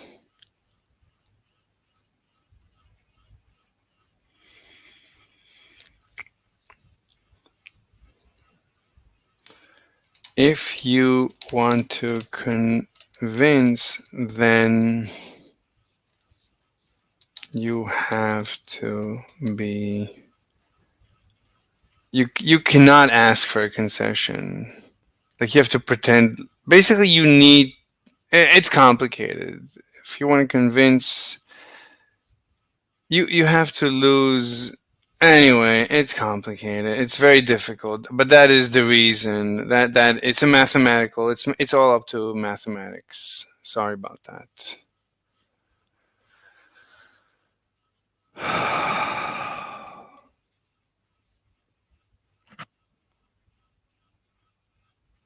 Mhm. Radioactive material. Protect its own citizens. That's their job. Is what Biden said to Netanyahu on April. What's going on? Is what Biden said to Netanyahu on April, the first time Iran attacked Israel. Now that Iran has attacked Israel again with more rockets, take a win is in spirit the same thing that has been said. But what actually has been used is a proportional response. When it comes to Israel defending itself, the response should be proportional. And it's actually not something new. It's something Israel has been hearing since October 7th, since the first time recently they got a really terrible attack against them. Since day one, proportional response has been something that has been said again and again and again that they should act proportionally. So we will be talking about the potential Israeli response. We will be talking about what the other nations are saying Israel should do. We had a G7 meeting. We had a conversation between Biden and Netanyahu. So we'll cover a few of those, and if we have time, we'll also cover this general idea of proportional response, what it means. But just quickly. Sorry, I mean it's hopeless. It's hopeless. It's hopeless. The situation is hopeless. Like when you deal with barbarians, like cultured people dealing with barbarians, of course the barbarians are going to win. The barbarians will try to kill you, and the cultured side will not try to defend itself. So it's just a matter of time before Rome falls again. Unfortunately, I'm sorry to be the bearer of bad news. Oh, this is interesting. It's not 5 minutes before. It's 24 hours, 48 hours. Yeah, Devon always edits live and then takes it down, but watching his editing is very painful because he's very professional and like everything has to be perfect, so it's really boring. The geometric. Good afternoon from Brussels. It's me again, Jean-Louis Van Belle. I'm an amateur physicist. It's a hobby. I found that my publications actually are going quite well in the sense that they offer what I call a realist interpretation of quantum mechanics. So I want to come back to a problem which is referred to as the anomaly in the magnetic moment of the electron. It's quite important as a problem. Maybe I can trace the history of the story a little bit back.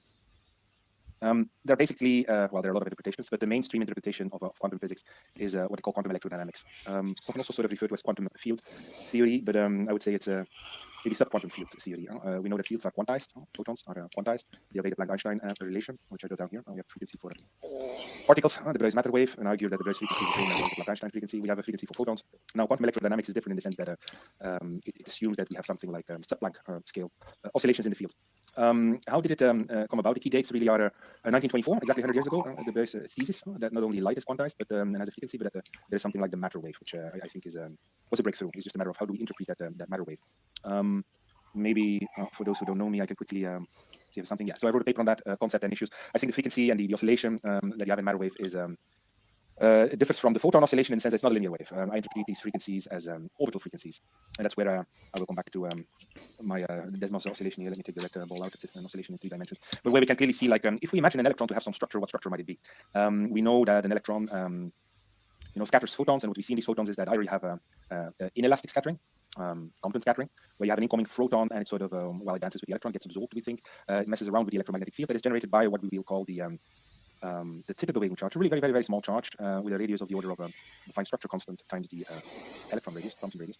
We will write out the formulas, don't worry. But so you have like a tiny little hard thing inside of the electron that should explain Thomson scattering, elastic scattering, hard scattering, where the frequency of the photon doesn't change, because that electron, its structure, that tip of the waving charge in itself, it's a structure that is, as far as we know, is not being disturbed, except in high energy physics, where for instance an electron and a positron would annihilate each other and other things. But in low energy physics, normal electron, this motion will not be disturbed. The photon will not impart some. That's one of the problems. You can't say that an electron has any particles in it, because an electron suddenly can disappear and decay into something else, or sometimes an electron comes out of another particle, so where did it hide?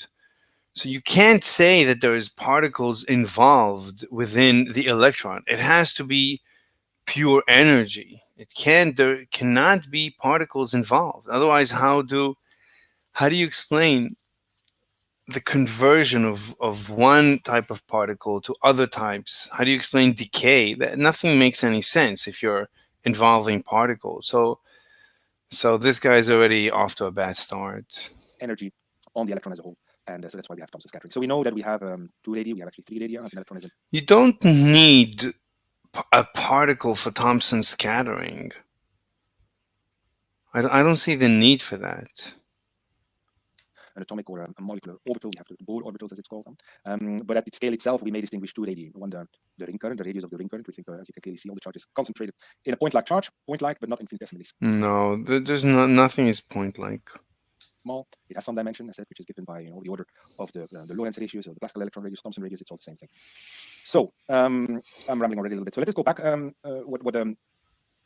What happened is sort of in 1944, we know that Gregory Bright saw an anomaly in what is called the magnetic moment. If you have a ring current and then you have a magnetic moment, so the magnetic moment of the electron was measured, and there was an anomaly. For me, it's not an anomaly. It ties in with Schrödinger's hypothesis and that ring current model. The fact that we think, you are measuring a point-like charge inside of the electron, it has a size of the order of the point structure constant times the sum. So there's a point-like charge inside the electron?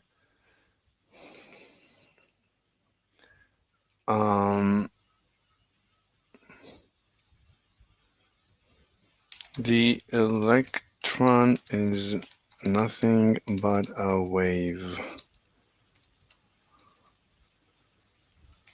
Please contact me on Discord. I would love to talk. I don't think I can put my Discord.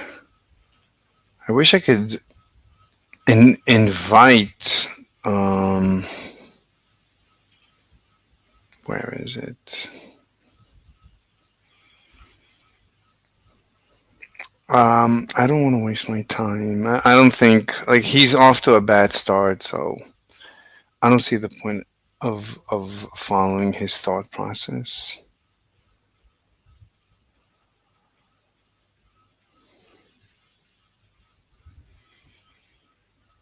Hackaday U, Introduction to Antenna Basics, Class 1. This was a good video. I watched it today. Really explained very well everything in the UV catastrophe. Good stuff.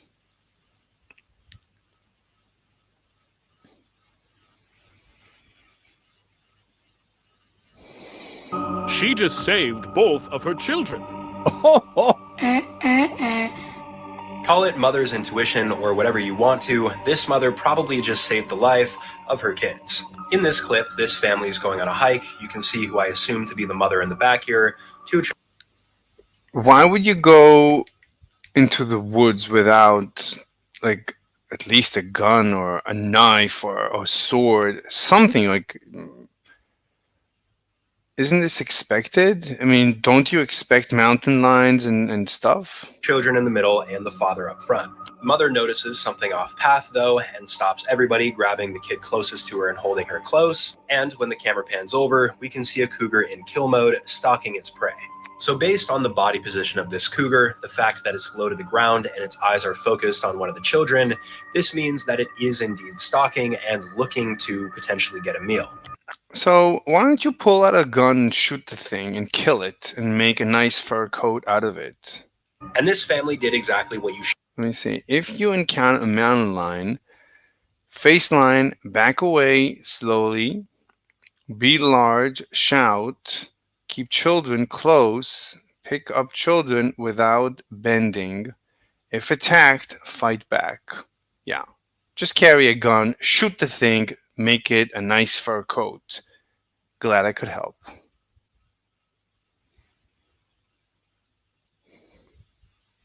It's a pest. Since when do we let pests pester this planet? We own this planet. They lost, we won. Done. They belong nowhere. These are pests. They need to be completely exterminated. They shouldn't exist on this planet. It's our planet.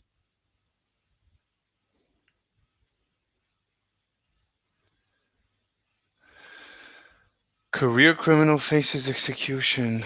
What? Hello, this is Dr. Grande. Today's question is, can I analyze the case of Robert Robertson? Just a reminder, I'm not diagnosing anybody in this video, only speculating about what could be happening in a situation like this. If you enjoyed this video, please like it, subscribe to my channel, and consider supporting me on Patreon. I will put the link to Patreon in the description for this video. First, I'll look at the background of this case, move to the timeline of the crime, then offer my analysis. Robert Leslie Robertson III was born on November 10, 1966, and lived in Palestine, Texas. In school, he was in special education classes and dropped out in 9th grade. Years later, in 2018, he was diagnosed with autism spectrum disorder. This disorder does not have a late onset. It begins in early childhood, even if not diagnosed until later. At various times, Robert worked as a cook, a welder, and a laborer. He also had an extensive criminal history, which I will cover in the analysis. Robert married a woman named Della, had 2 children, then divorced. In early 1999, Robert had a sexual relationship with a woman named Gwendolyn. She was a sex worker, homeless, and addicted to substances. Gwendolyn became pregnant and, on October 20, 1999, gave birth to a daughter named Nikki Curtis Bowman. Gwendolyn was denied custody of Nikki in the hospital, therefore Nikki went to her maternal grandparents, Larry and Verna Bowman. In November 2001, after Robert took a paternity test, the Bowmans relinquished custody of Nikki to him. 2-year-old Nikki lived with Robert in his home, along with Robert's girlfriend Teddy and Teddy's 10-year-old daughter, Rachel. Now moving to the timeline of the crime. On January 28, 2002, 2 months after Robert obtained custody of Nikki, he and his mother took her to the Palestine Regional Medical Center. Nikki had been coughing, vomiting, and experiencing diarrhea for 5 days. A physician gave her the drug Phenergan. Later that night, Nikki had a temperature of 103.1 degrees. In response to this troubling development, Robert brought Nikki to a pediatrician the next morning, January 29. Her temperature at this time was 104.5 degrees. The physician sent Nikki home with cough syrup containing codeine, as well as another prescription for Phenergan. The Bowmans agreed to take Nikki and keep her for 2 nights because Robert's girlfriend Teddy had to go into the hospital for a hysterectomy. As it turns out, the Bowmans only kept Nikki for 1 night because Verna Bowman was not feeling well. Robert picked Nikki up on January 30 and took her back to his house. After arriving, he put Nikki to bed. Her mattress sat on cinder blocks and was 24 inches from the floor. On the next day, January 31, Teddy called Robert and told him that she had been discharged and was ready to be picked up. Robert explained that he needed to make a trip to the hospital anyway because Nikki was not breathing. Teddy told Robert to bring Nikki to the hospital immediately and met them upon their arrival. Hospital staff realized that Nikki was unresponsive. They performed CPR, intubated Nikki, and restarted her heart. On life support, Nikki was transported to Dallas Children's Hospital, where she was pronounced dead the next day, February 1, 2002. The police asked Robert what happened. Here's what he told them. Early on January 31, he heard Nikki crying, so he checked on her. She was on the floor and had a small amount of blood on her mouth. He wiped it off and put her back in bed. Later that morning, Robert woke up and found Nikki unresponsive. Her lips were blue. Robert shook her, tried to revive her, then drove her to the hospital. Both the police and the staff at the hospital thought that Robert did not have the correct emotions, given the circumstances. His affect was flat, and he did not seem to be concerned at all about his daughter's condition. On February 2, 2002, the medical examiner performed an autopsy on Nikki and concluded her death was a homicide.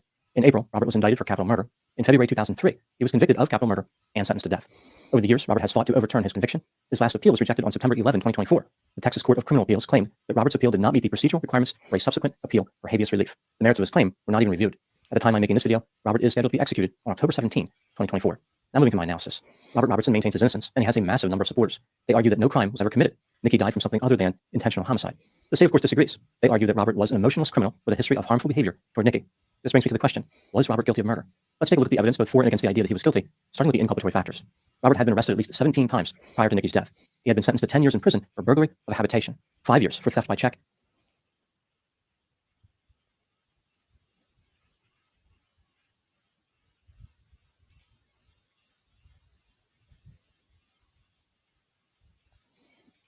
Oh, this is good. Dunning-Kruger effect. We'll take a look at this after. That the least proficient student, they found that What kind of a video starts with "they found"? that the least proficient students dramatically overestimated their own ability. The skills they lacked were the same skills required to recognize their incompetence. Is this actually true? No, it isn't.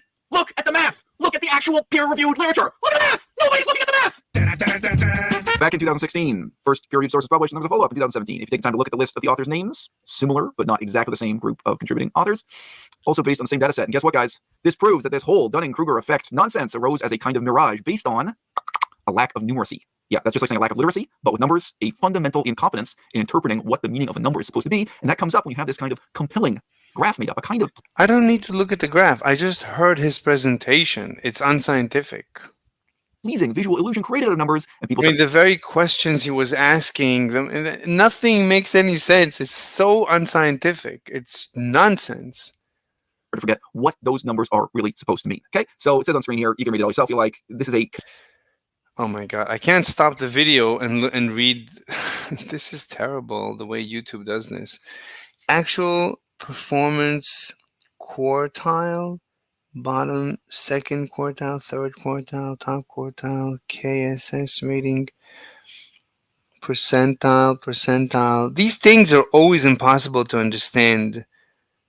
Like, I don't know what this means. What the perceived, perceived performance, actual performance. Okay, maybe this is all we need. So the perceived performance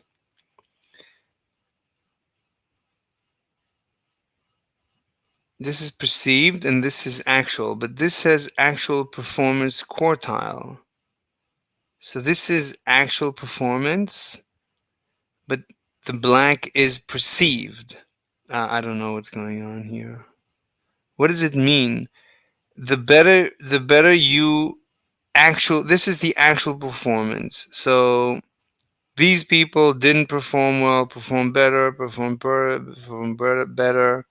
Okay, it's like we have statistics. Some people perform poorly, some better, some better, some better. What about the perception? Some people... So, is it the same people? The same people that performed this perceived this? So people who performed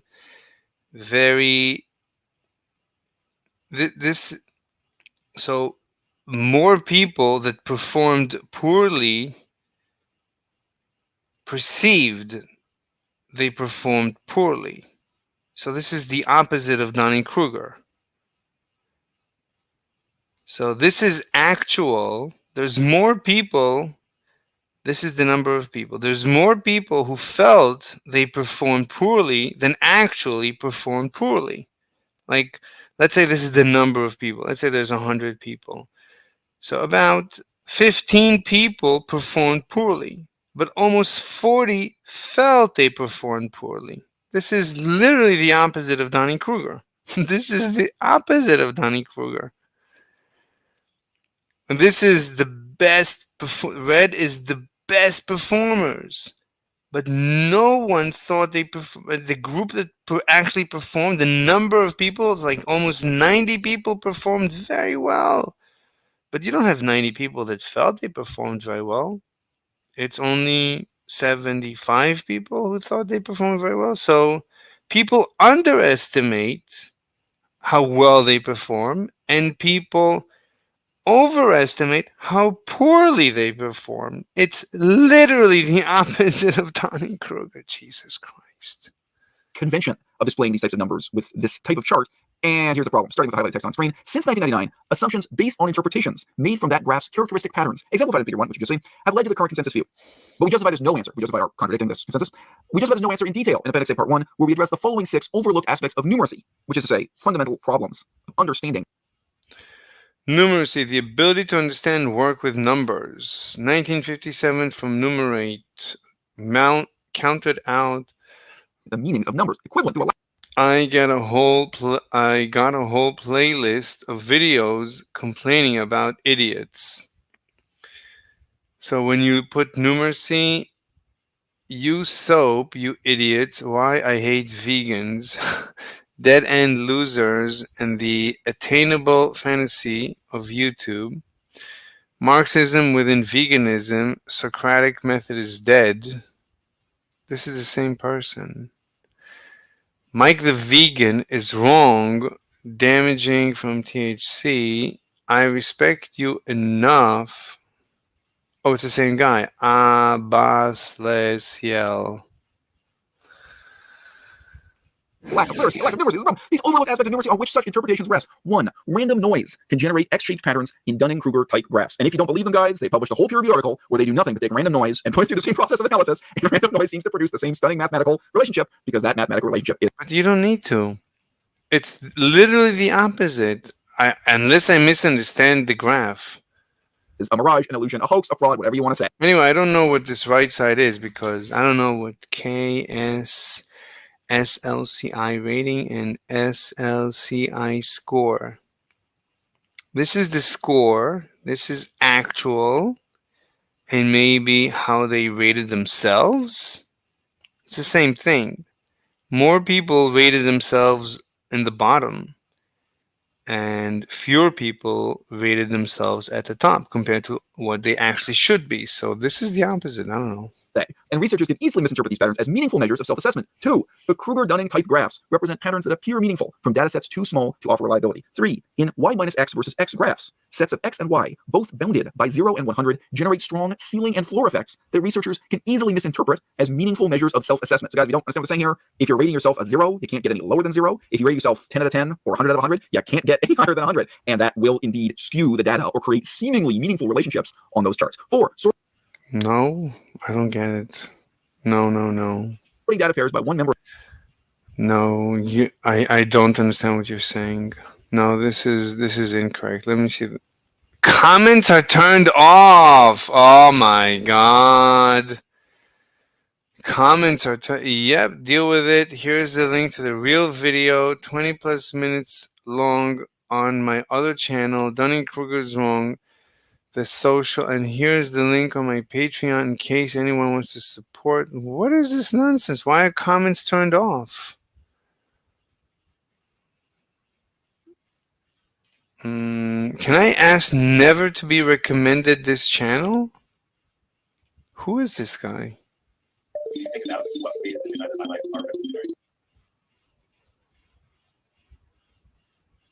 What is this nonsense?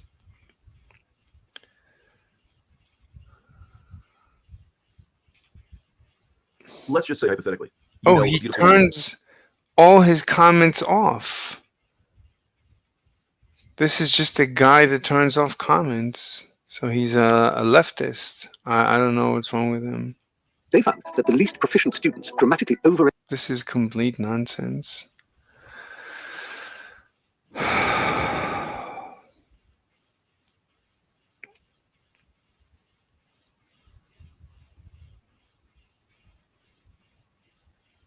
What is DFT? This looks proof. I don't know.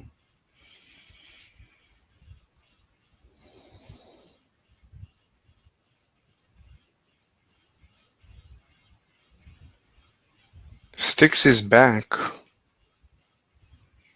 Sticks. Where incredibly skillful in battle. Like, can you draw? If your kid who is going to say, if Little Bitty who's supposed to, if you're a company, usually I set it up at least an hour before, but now I'm in a rush.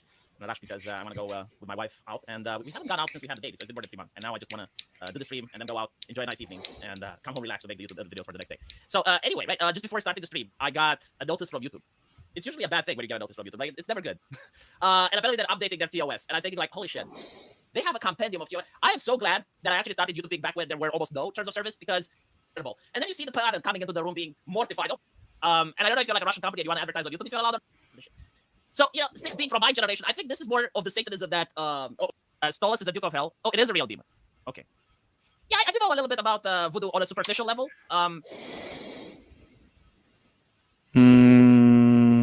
The harmonic oscillator. I don't know what the harmonic oscillator is. I don't like the Dirac notation. I don't see... The Dirac notation is like, let's give into the fact that we don't understand, instead of let's understand. Why don't you just understand? Like, sit tight and don't get out of your chair until you understand. How about that? String theory. How we treat... Oh my God.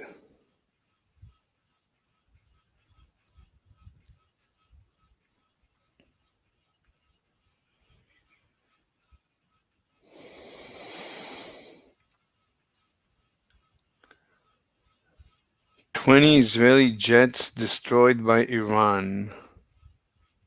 Israeli cover-up exposed. 20 jets destroyed. Claim as satellite image shows."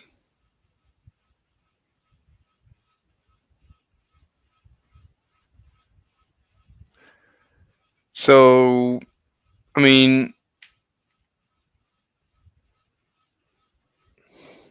I don't see how. I don't see how we wouldn't know about it. And these jets, they don't sit in the open. I hope. As far as I know, the jets are always in bunkers. Like, it's very simple to have a bunker.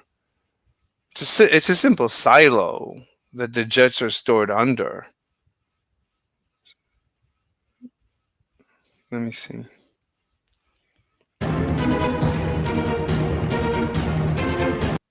So you can't roll back. Okay.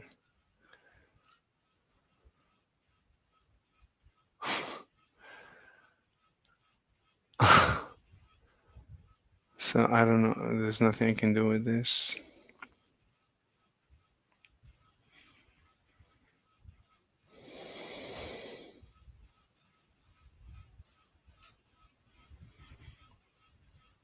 While I was absent for a week, I went to jail.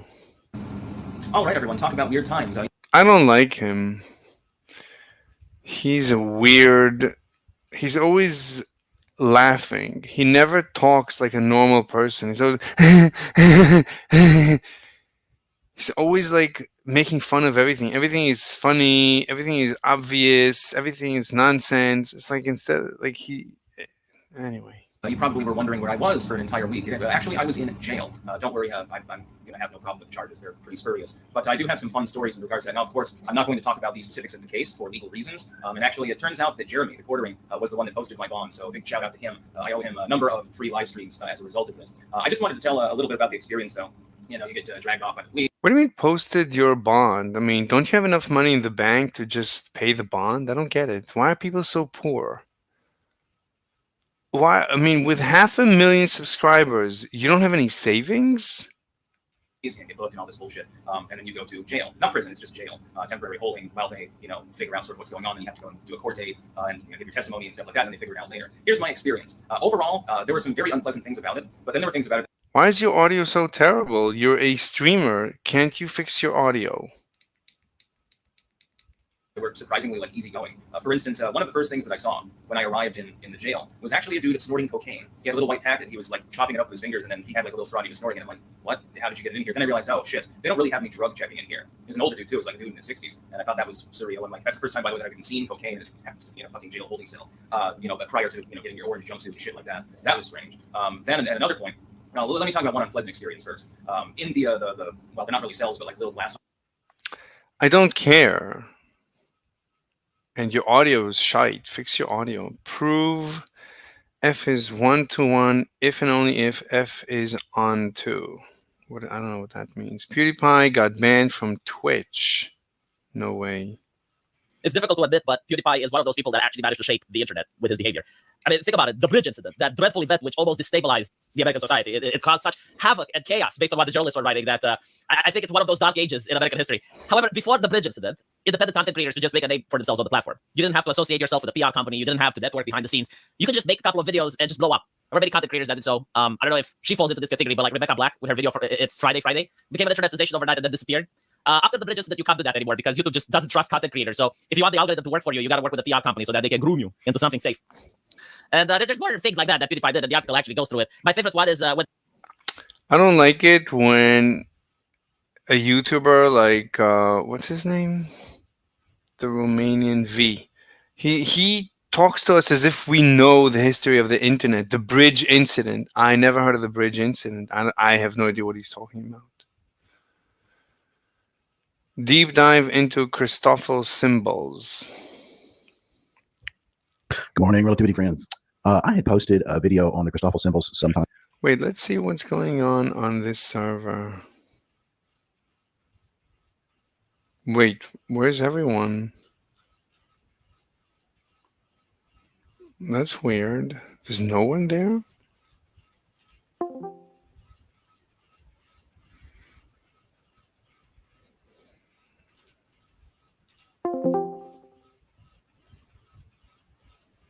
Hey. What's going on? Why is this server empty?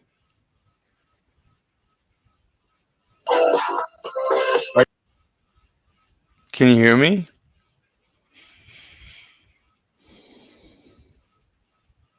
Marty. Are you ready to complete the series of questions? Sure, but where's everyone? Why is the server empty? I've never seen the server with less than 10, 20 people.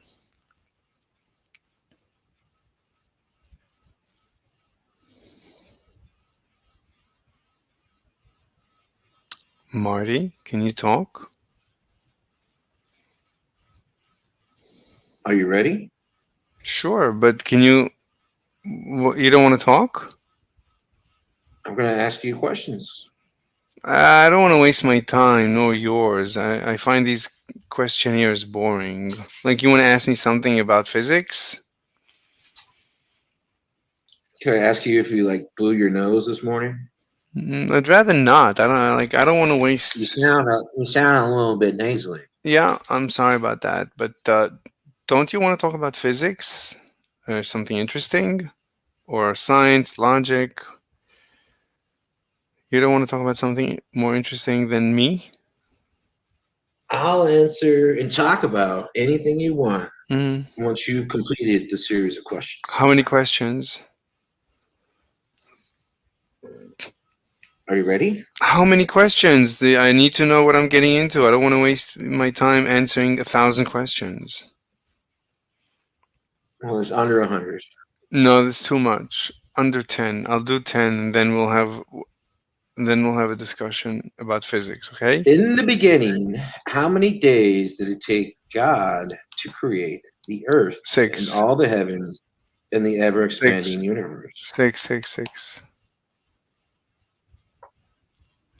Just Do you ask think he only fast. rested? Do you think he only had rested for?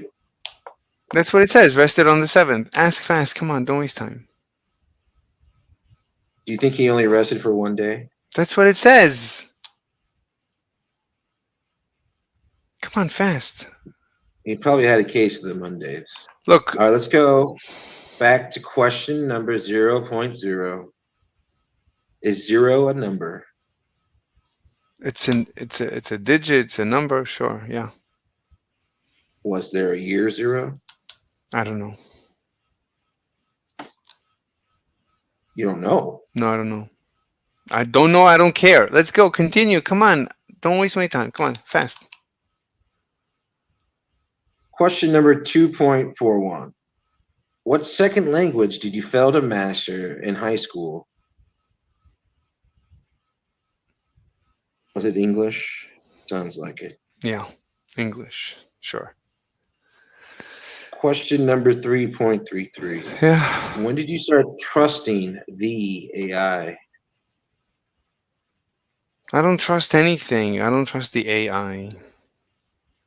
You sure about that? Yeah, I don't trust. I don't distrust. I take everything and I'm somewhat trusting and distrusting of everything, including myself. So if you went on Google Maps and it said there's going to be 15 minutes late at traffic, would you call your boss and say, hey, I'm going to be 15 minutes late? Sure. I would say, according to Google Maps, I'm going to be 15 minutes late. Trusting on your livelihood, you know? Yeah. Would you say Yeah. good afternoon if the time was 1500? Yeah. You damn Europeans. Question number 6.66. Do you now or have you ever believed there are chicks with dicks or merely only dudes with tits?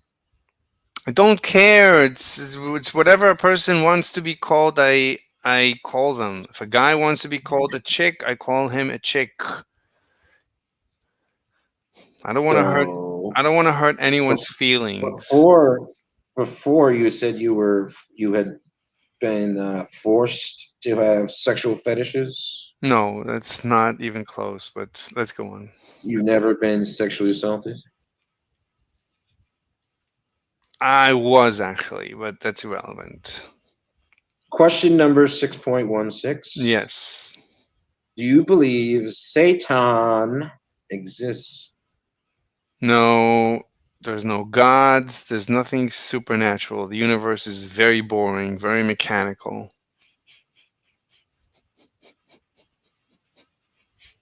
Do you now or have you ever believed in extraterrestrial beings? Well, mathematically they should exist, but it's a paradox why we haven't seen any. We don't see them when we look up, and they don't visit, so it's weird. Do you know who they are when they say they say? No. Question number 9.11. Do you now or have you ever believed what they say the official narrative was for any of the following?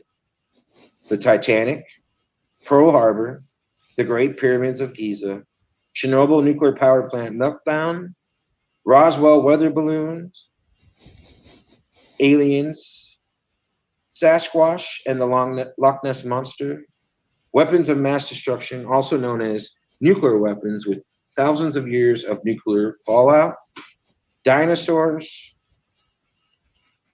There was never a meltdown. Everything else, I don't care. What's the question? There was never a Chernobyl meltdown.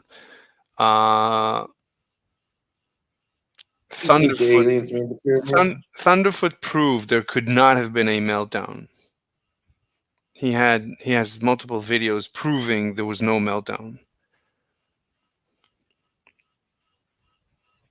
Wasn't it your favorite map? What? You ever play a first-person shooter and they got Chernobyl as the city, and you go and you see the Ferris wheel? I don't play games. I don't play video games. I don't know anything about video games. I'm a boomer.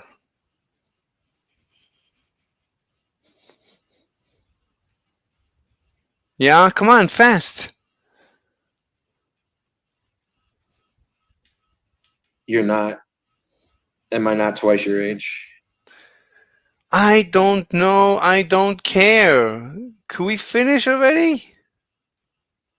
This is what you like in bed. Question number. Let's skip ahead. If you No, number I think 32. No, we said 10 questions and that's it. No more questions.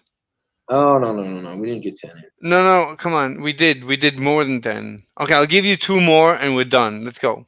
Fast. Question number 32. How many Discord alts do you have? Is this your main? This is my only. I don't have any alts. You pay for a Nitro? No. What do your friends call you in real life? What's your nickname? I don't have friends. Let's skip ahead some more. Question number 241. Do you now or have you ever believed in the adverse effects of man-made climate change? No. They're all positive. Which Bush did you like better, W or HW? What? What post? Which Yeah, Bush? what Bush? The second. The second you liked the son. W better, huh? Yeah, the father was like an anti-Semite. I don't like anti-Semites. If you had said no to the previous question, I would have asked if you knew who Al Gore was. I know Al Gore. He became very wealthy from the global warming hoax.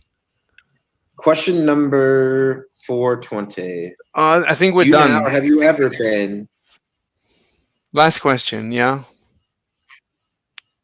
Do you now or have you ever drank alcohol to excess or been addicted to any illicit drugs? No, I'm like immune to drugs. I cannot. Question number 555. Okay, that's the last one. We're done. A good question.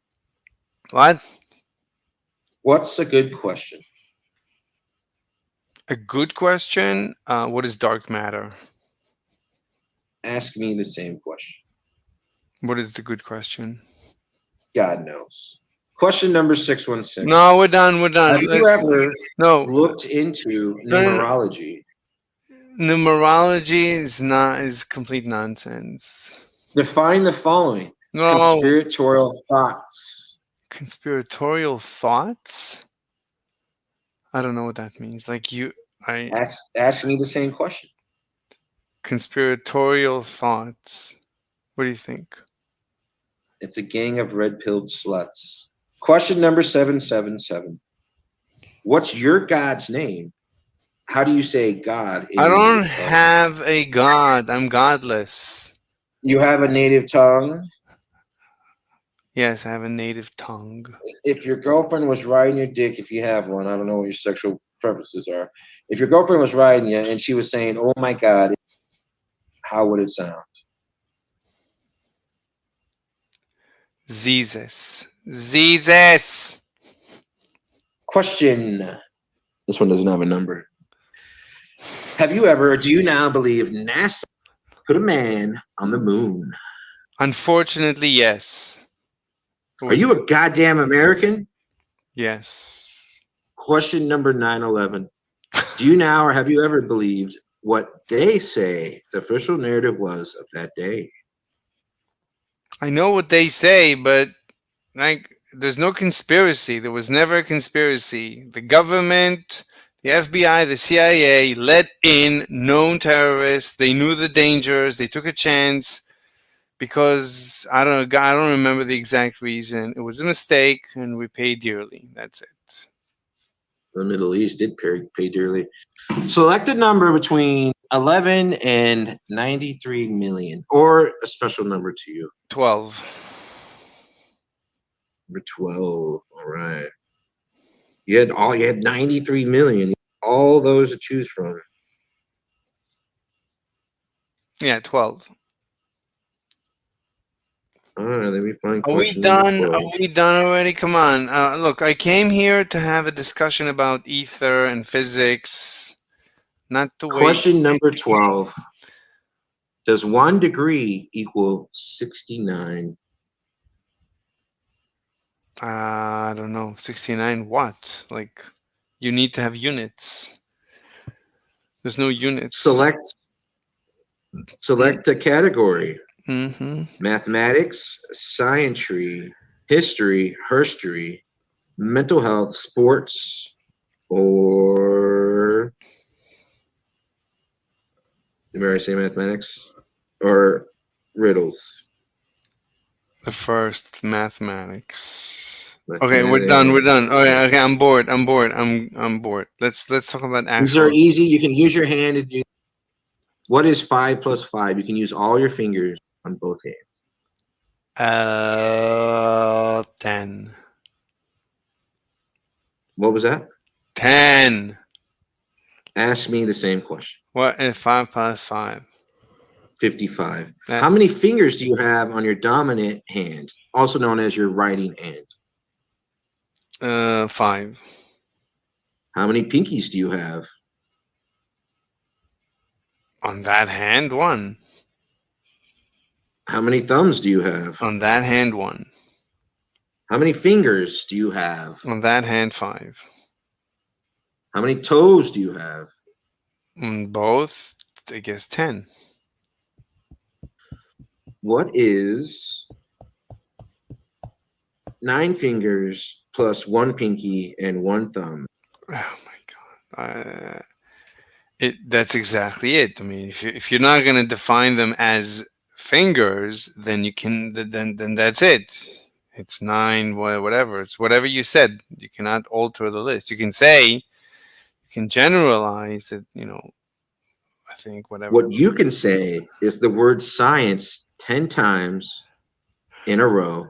You can count on. I'm leaving unless you want to have an actual discussion. I'll answer any questions you have once you finish this, brother. I do this to everybody. No, we can't. This is too much. My brain is. Have a good day. Hello? Okay, this is useless. Okay, there's no one here. Let's see on this server what's going on.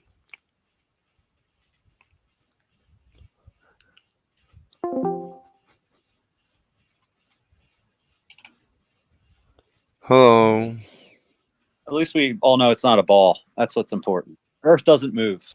It should be the non-movement Earth community. Are you a non-mover? Yeah, I'm a non-mover. Earth doesn't move. What do you mean move in with respect to what? Spin. Earth does not spin. Relative. To the. How do you know? To the geometry. Because of all these experiments we've done that prove that Earth. Yeah, but that is no. So they say, well, like if I were to put my Glober hat on, they would say you wouldn't feel it because it was already moving when you were born, so you just wouldn't feel it moving. Optical experiments. The Michelson-Morley, Michelson-Gale, Sagnac, Aries failure. These are the experiments that prove it doesn't move. So, they don't prove it doesn't move. I mean, you can prove with special relativity that even if they did move, you couldn't notice it. Hello. You cannot. You cannot. Oh, yeah, I had to drive out to. You cannot measure movement. You cannot. Hour and a half drive. I called it. See, I told you that's what they say. No, but I can prove it mathematically. The length contraction cancels out the time the time dilation. So you can never use an interferometer or any interferometric method to discover motion through the ether. So it's just you'll always get a null result. Wait. What's the ether? If you assume there is an ether, then you cannot detect motion through the ether. You brought it up, sir. Define ether. He wants a definition. Well, I didn't bring it up, but I'll gladly talk about it. I believe in the ether. So the ether is the fluid that fills the universe, that everything is waving in it. That is gravity. Gravity is the flow of the ether. And electromagnetic waves in the ether is light. And all elementary particles are just types of waves in the ether. That is the ether. It's like in Star Wars. It's like the Force, your metachlorian count. No, it has nothing to do with that. It's a fluid. It's a mechanical fluid that is incompressible that fills the universe. That its flow. What's it made of? I don't know. Light. No, light is an electromagnetic wave in this fluid. Light is a wave in this fluid as described by Maxwell. Maxwell assumed ether. Maxwell is basically a description of some of the behavior of the ether, namely electromagnetic phenomenon. Did you say medium instead of fluid? What do you mean by fluid?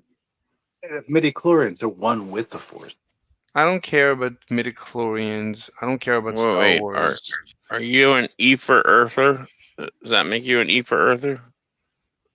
I don't know what an ether earther is, but I believe in the ether as it is the flow of the ether is gravity, and waves in the ether are light, And other waves in the ether are the elementary particles.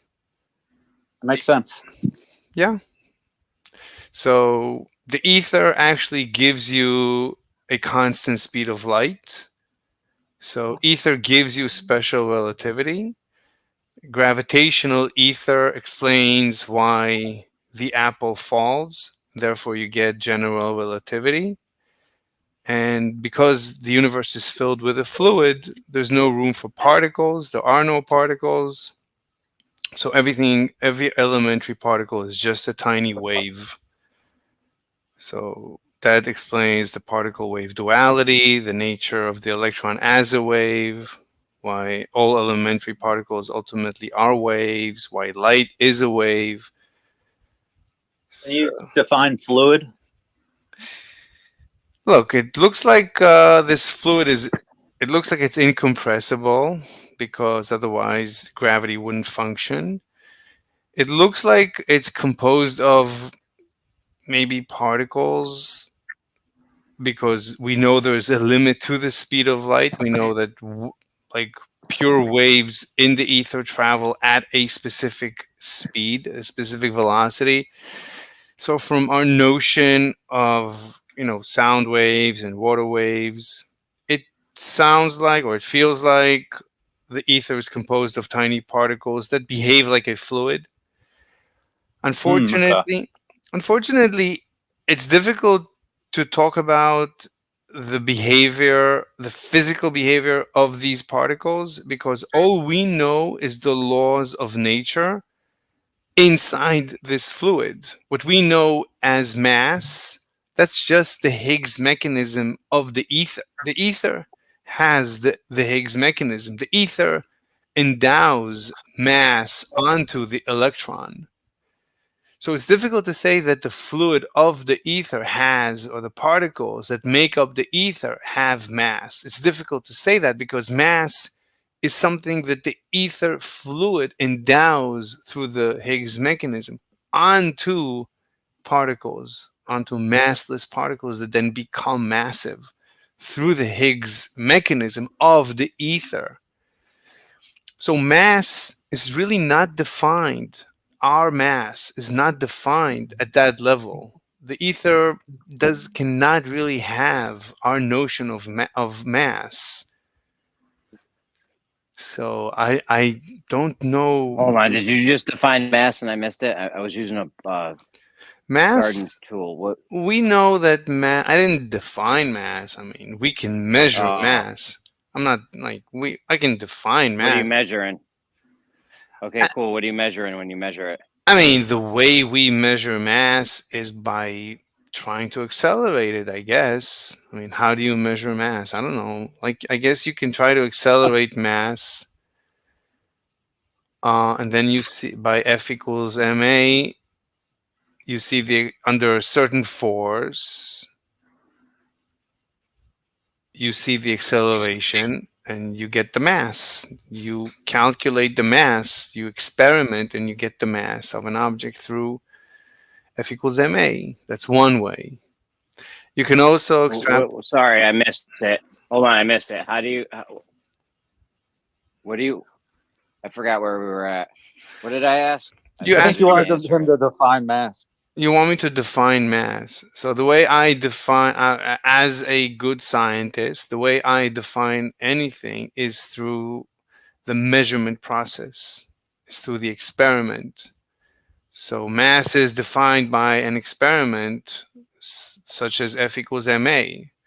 Any experiment that contains m, that contains mass, can measure mass. We can use the the universal gravitation of Newton, F equals gmm over r squared, to calculate, given capital M, the mass of the planet, we can calculate a test mass through the force equals gmm over r squared. We can use F equals ma. We could use Coulomb's law. Also, I think has no, there's no mass. No, there's no mass in Coulomb's law. But we could even use momentum. Sorry, what's the definition of it?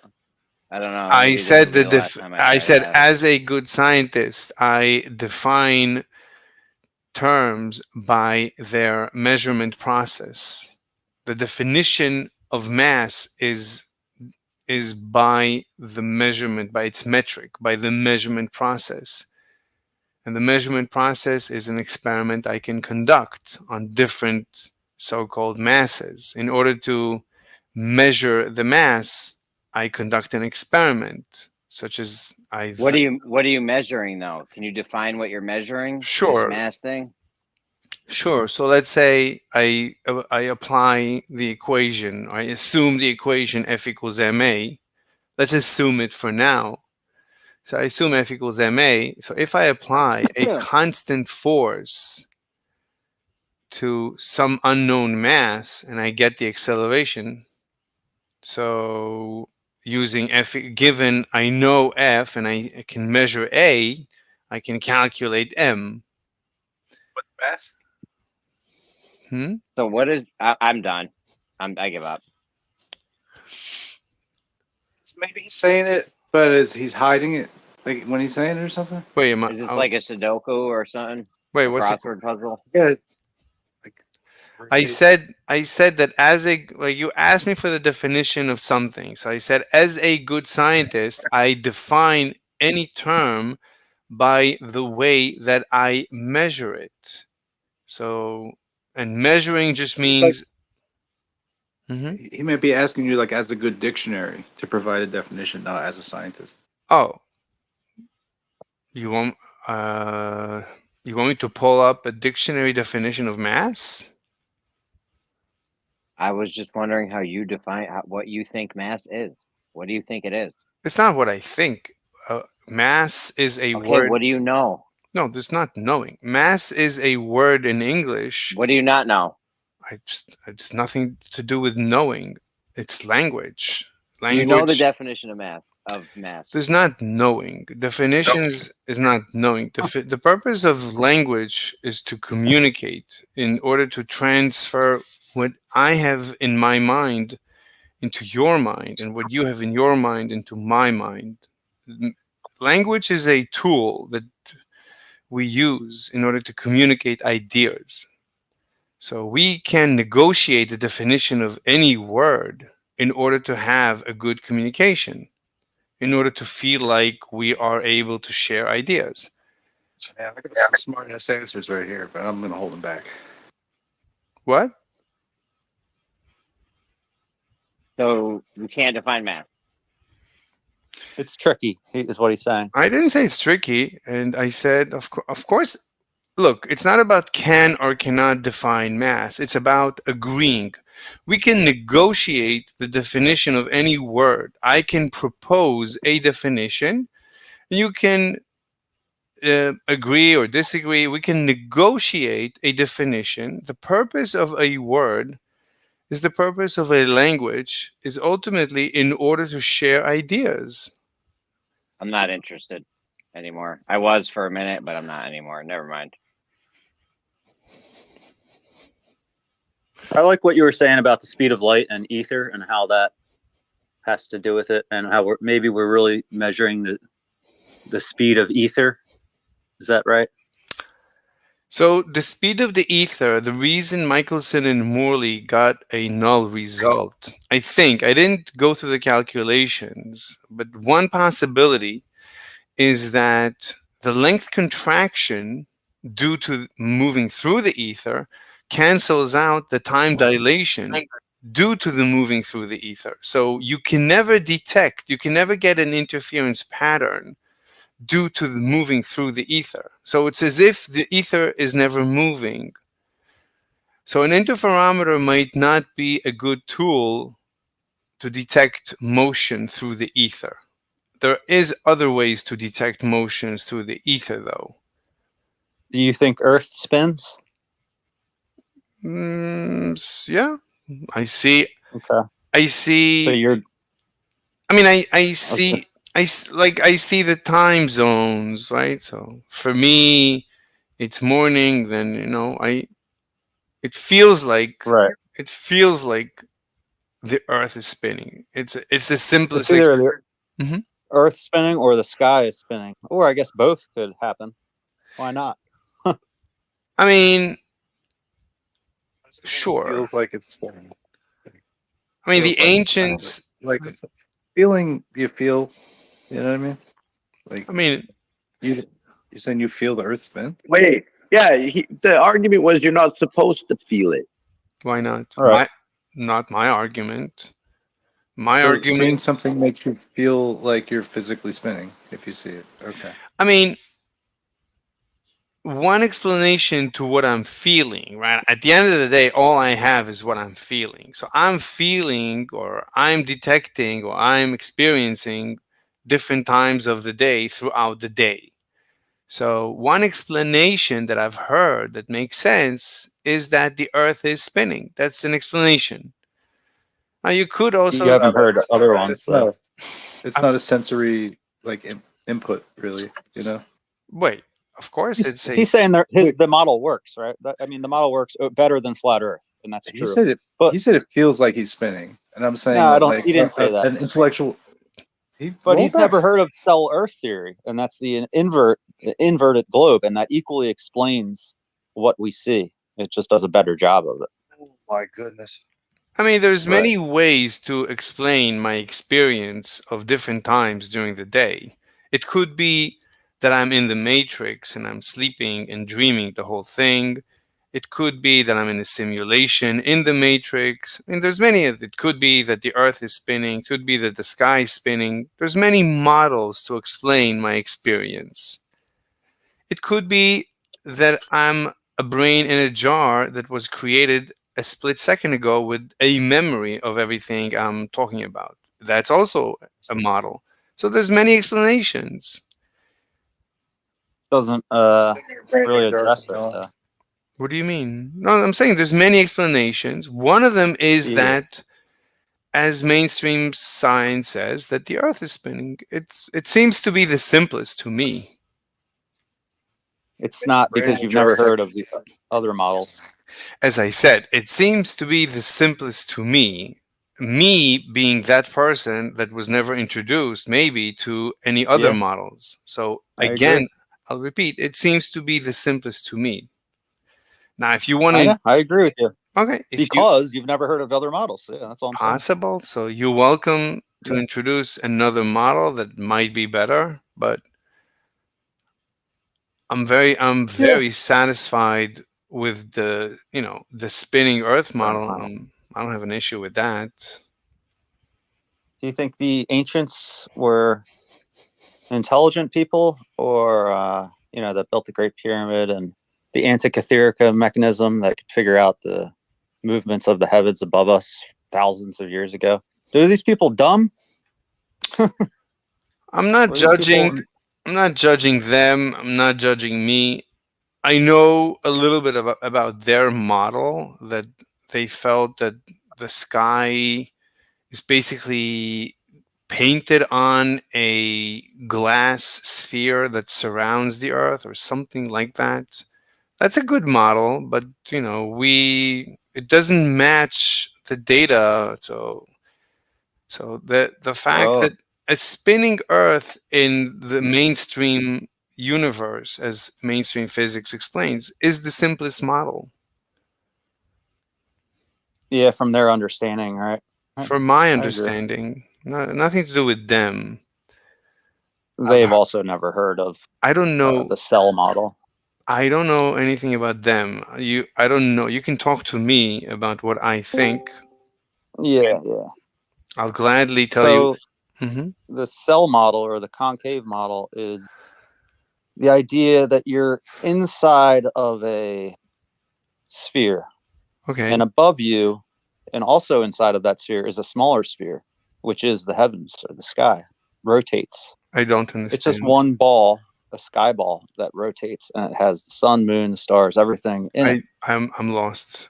Slowly. What? Instead of being on top of a ball, Yeah. that spins, Okay. we're inside of a ball. The inside of this ball contains the entire universe as we know it. I actually used to think that when I was maybe 3 years old, and I came to my dad and I asked him, "Where are we? On the inside or the outside?" Wow, really? And like I didn't know, and he said we're on the outside, and that made bad. and that made sense. And what you're Sure. saying doesn't make sense. Right. Yeah. So my knows a Bobby Boucher story. I don't Robin know. Boucher. Never heard of that. I mean, I have an ether theory that explains everything mainstream physics says, but it's more powerful than mainstream physics. If you'd like to hear Ooh, I about want to it. read it. Do you have it written down? Yeah, sure. Let me share some papers. Cool. Do you have a website or something? That's a good point. I should make a website. You're right. So easy nowadays. So easy. Yeah, you're making a good point. Cheap. Use Hostinger because that's like the cheapest and best one I found. I Bobby usually Boucher, he's the devil. I usually just use Google sites. They're I've free. never tried. It's free and it's really convenient. Oh yes. Like WordPress has free sites too. Yeah, but Google sites are so easy, like the easiest thing ever. Yeah. I'm gonna try. Yeah. So like everything I do is in Google. Like I use Google Docs to share documents and Google Sites to build my websites. So you do have websites. I have a website. I just usually don't. It's not important, but I should create a website dedicated to this theory. So this is my ether flux theory to explain gravity. So it's basically 9 images, I think. You can take a look at those. They're fairly self-explanatory. So using the ether, I explain gravity and dark energy.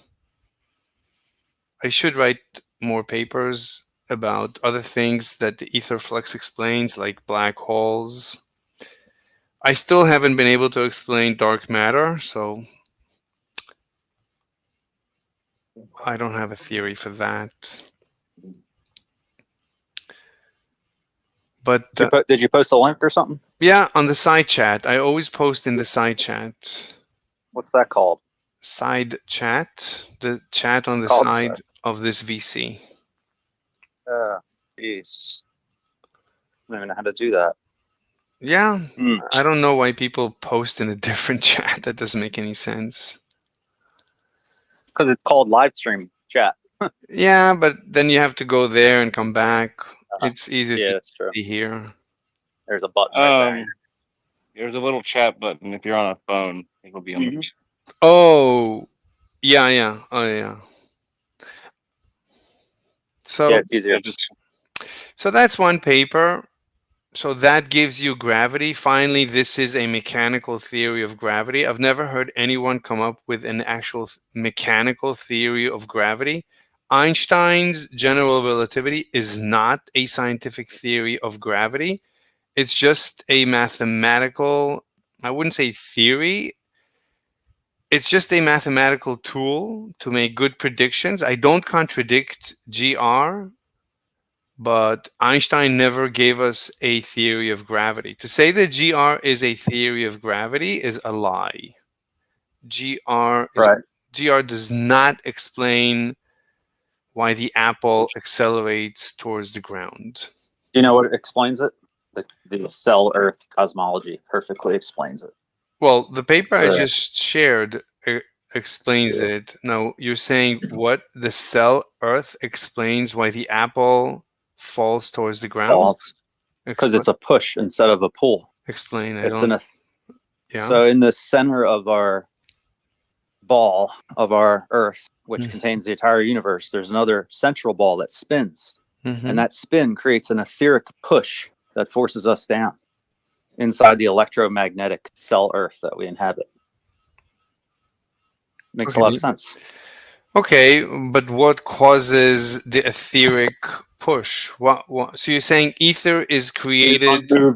Wait, let me. Unmoved mover, they call it, or God centric. So What God. makes stuff spin, you know? What makes Earth spin around the sun? You know, No. Let's just talk about why the apple falls. So you're saying the apple falls. That's a good theory. So the apple falls because there is a central source of ether fluid. Yeah. What causes the ether fluid?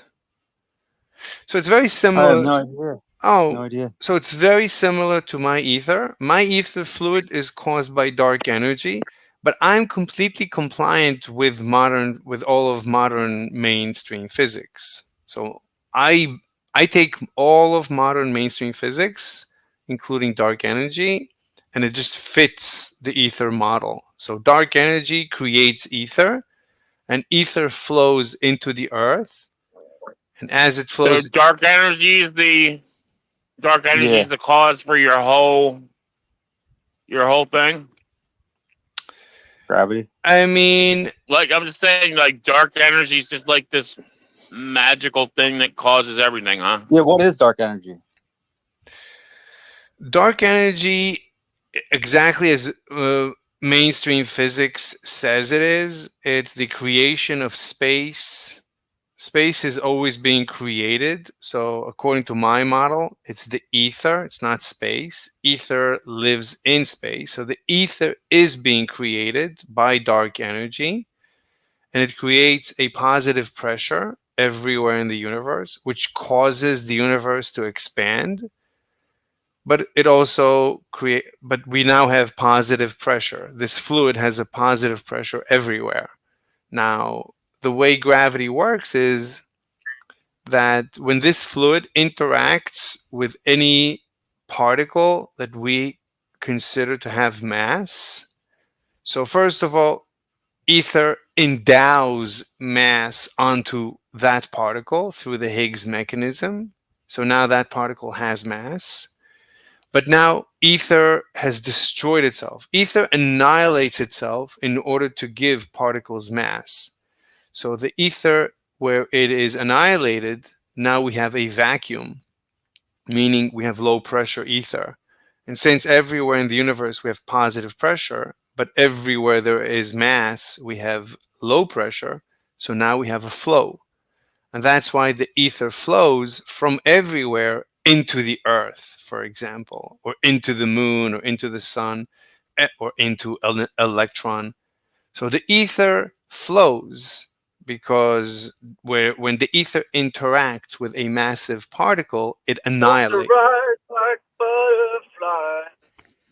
Wait, so the sun doesn't cause gravity now. It's dark energy.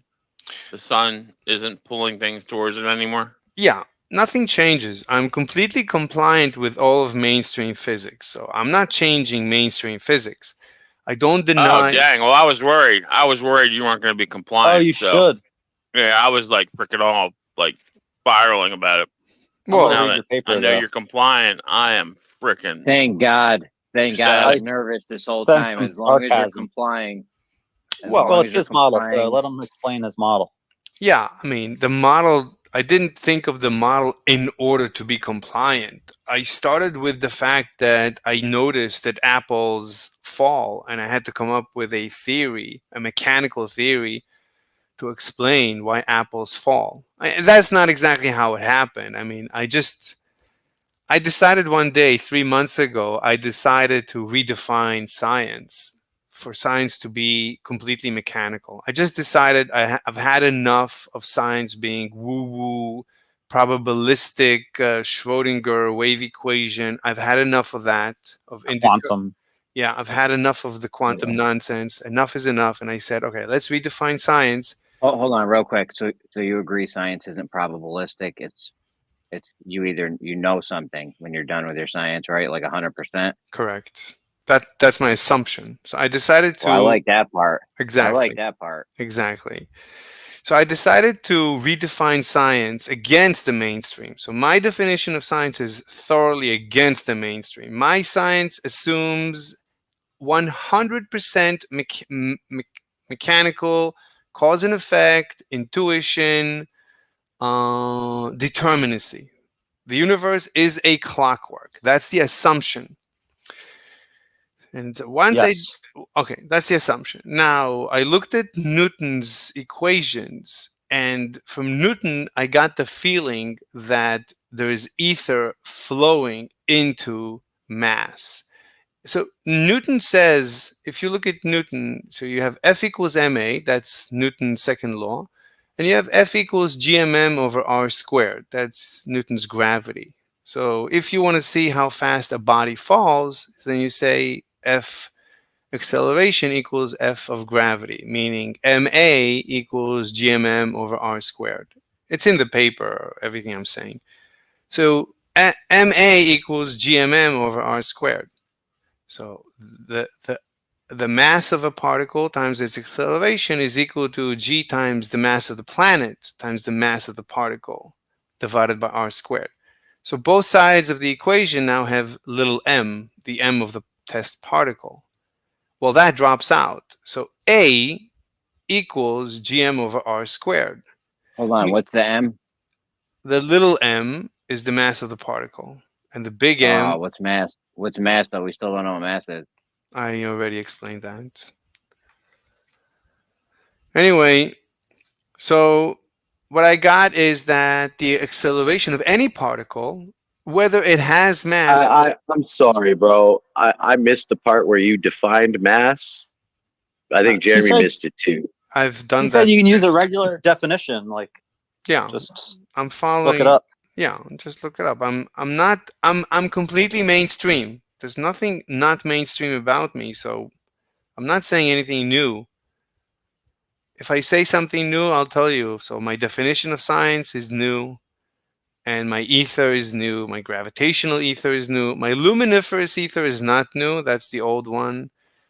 And my quantum ether is new. So I have a new quantum ether in which there's no particles, there's only quantum waves, and there's gravitational ether, that is the flow of ether through the apple towards the ground, that drags the apple towards the ground. That sounds very similar to the mechanism proposed by the cell Earth, but you know, it's similar. There's similarities. So anyway, long story short, so I decided for my science to be completely mechanical. It gave me ether. I didn't call it ether in the beginning. I never heard of ether. This is 3 months ago. I never heard of ether. I didn't like the word ether because ether sounds like a cloud, and my model was a fluid, was an ocean, is that the universe is filled with an ocean of a fluid, a very compressed fluid, an uncompressible fluid.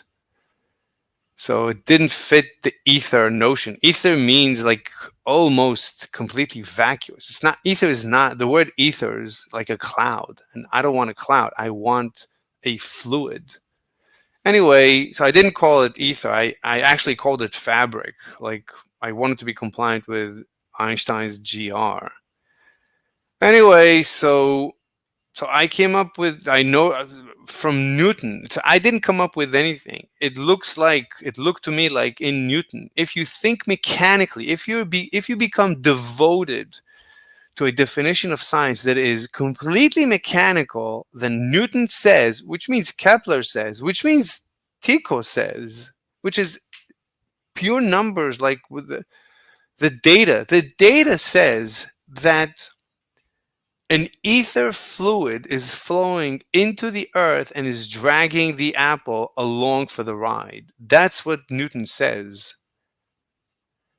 And that's what it looked like. And it didn't make any sense, because if the universe is filled completely with a fluid, then there's no room for particles. I couldn't fit particles in this universe. How can I be moving my hand through this fluid without feeling resistance? And where is that fluid? It didn't make any sense. So I couldn't sleep all night. I woke up in the morning and I called someone. I told them, like, I have a friend I always tell my discoveries to. So told them. And as the conversation goes, I said, I can't fit particles. Like, I now know finally why the apple falls. I can't fit particles into the universe now, unless I convert all the particles into waves. And then I stopped and I said, wait, but this is actually a good thing, because now I'm resolving the particle wave duality that no one ever could never explain to me. Do you know Walter Russell? No, I don't know anyone. Look up Walter Russell. Okay. Look up Walter Russell. Tesla said that they were friends. He told Walter Russell to hide his discoveries for 1,000 years because humanity wasn't ready for it. He wrote many books. He was a polymath in the early 20th century. Okay. You should definitely look him up. Yeah. Because it's along the lines of what you're talking about. If you can send me a link.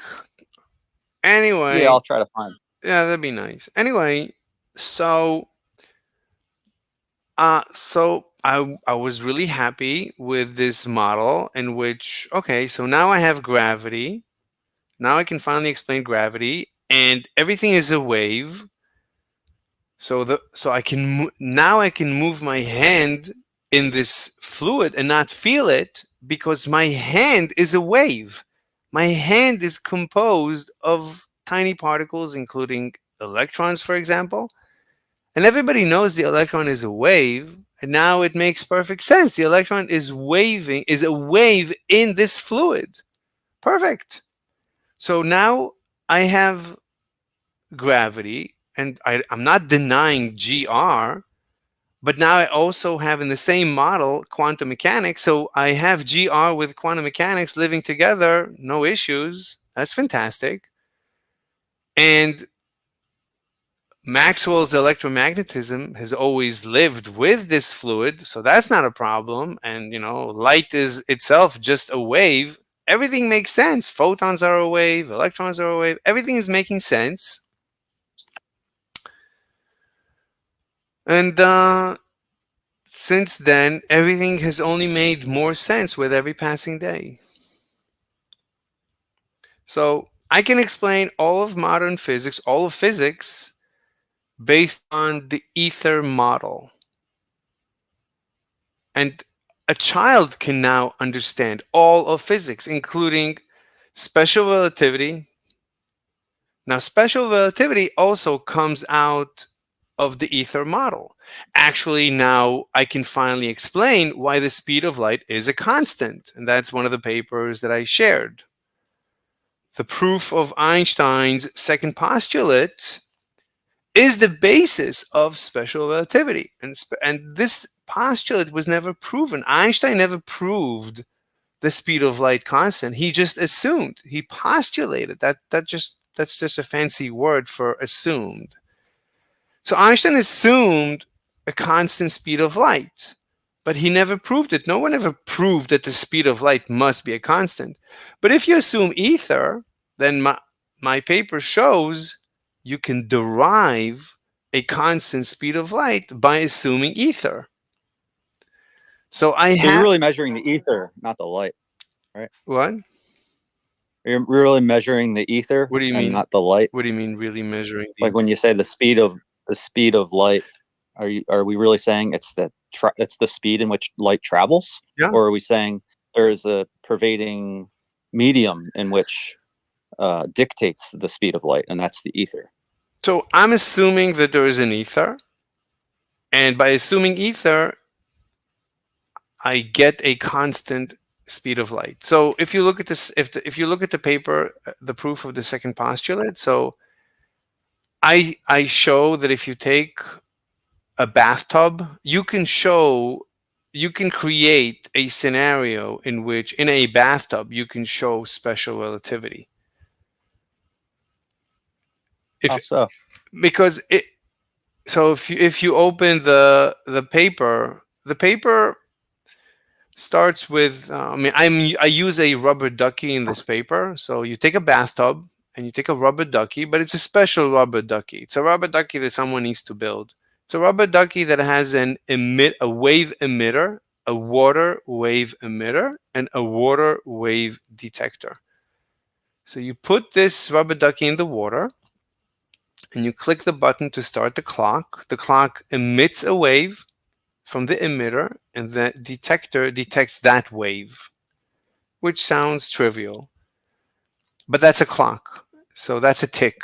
So the emitter sends a pulse, the detector detects it, and then the detector becomes an emitter, and it emits an opposite response, a response towards the original emitter that becomes the detector, and they switch roles. So the emitter, so anyway, you bounce a water wave, a water surface wave, from the emitter to the detector, from the detector to the emitter, back and forth. You're bouncing. You have a ping pong of water waves bouncing between the two emitter / detectors.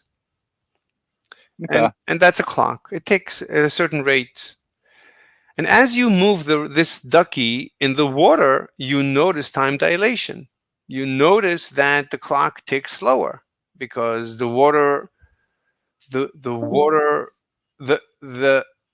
distance that needs to be the wave needs to travel gets longer. As the ducky moves faster and faster, it takes longer. This is the Einstein photon clock thought experiment. Actually, this is based on Dialect's video. Let me get you Dialect relativity sound. So they created a sound clock very similar to my clock, but a little different. Would your experiment work differently if you did it on the North Pole? Like if you do it on different areas on Earth? No. It's not independent on the spin of Earth or anything like that. My right? experiment is conducted in water. It shows time dilation in a bathtub. It's designed to show to a baby time dilation. My point is that my physics is so simple that you can show special relativity to a 1-day-old baby and they will understand it. I mean, it's so intuitive. Special relativity comes out of my ether theory. Just 1-day-old baby. Special relativity. Bang. Got it. Yeah. What causes the time dilation? So if you watch Dialect's video, that's very intuitive. You'll understand immediately that as you move through the water or through the medium, the ping-ponging or the tick-tocking of the clock slows down. So that's just the nature. Okay. That's just the nature of the thing. Just watch the video; it will make sense. I mean, it's you have to see it, or you can imagine it. But this is Einstein's ping-pong photon thought experiment. Just that instead of a ping pong, I don't have a ping pong. I have a wave. Because the photon is not a ping pong, obviously, it's a wave. And now everything makes sense. So if you imagine the ping pong, the photon to be a ping pong, nothing makes sense. Why is the ping pong moving slower as you move faster relative to an observer? That makes zero sense. Einstein's special relativity without ether makes exactly 0.0 sense. And it's not intended. It's not a scientific special relativity. You got rid of the ether with general relativity and then brought it back with special. Wait, what? Did Einstein get rid of ether in general relativity and then bring it back with his special relativity? Well, is that accurate or not? So special relativity is first. General is 10 years later. 1905 is special relativity. 1915 is general. So in 1905, he said ether is superfluous. He didn't get rid of it. That makes more sense because they all believed in the ether, and then they got rid of the ether. Right? Exactly. So that makes more sense. He said, I don't need ether. But in 1915, GR, it says that space is filled with a flexible space curve. So that's already the beginning of the ether. And in 1920, he gave a lecture in Leiden at Lorenz's University, and he discussed the ether. And he said, obviously, there is an ether, but his ether is different than mine. His ether is flexible and is not flowing. Literally, he says that. But my ether is not flexible and is flowing. So his ether doesn't make any sense. But It's not important what Einstein said. I'm not contradicting his special relativity. I'm not contradicting general relativity. I'm not contradicting quantum mechanics. I'm adding a layer underneath all of physics. I'm saying everything works only if you assume ether. If you don't assume ether, special relativity is not a scientific theory. It's math. We assume, right? This is like in math, like in first grade math. The problem starts with, given that the speed of light is a constant. It's a mathematical, it's not a theory. It's a mathematical position, derivation. It's pure math. It's not scientific. Special relativity is not scientific. It's not mechanical. It has nothing to do with the universe. It's a postulate. It's based on a postulate. It's based on an assumption, just like every math problem starts with what's given. It's nothing to do with science, nothing to do with mechanics. So, but if you assume ether, you assume a mechanism, and now you can mechanically immediately derive the constant speed of light, and now special relativity makes mechanical sense. Now special relativity, it's also not a theory, it's just wave mechanics. It's very straightforward, very mechanical. A baby can see it and understand it. Watch Dialect's video. They also one day old baby, right? One day. I'll ignore your comment. So if you watch Dialect's video, so they also used a toy because it's so simple, it's so intuitive that a toy. They use the analogy of toys. So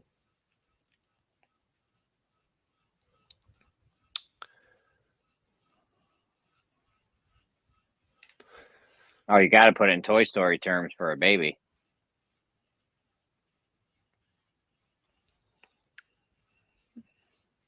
anyway, I shall read your paper and watch the video. yeah, Thank you. yeah, and you can ask me questions, and I'm available. Are you a scientist? I define myself as a scientist because I am a strict adherent to the scientific method. So it's just definition. You do that for work?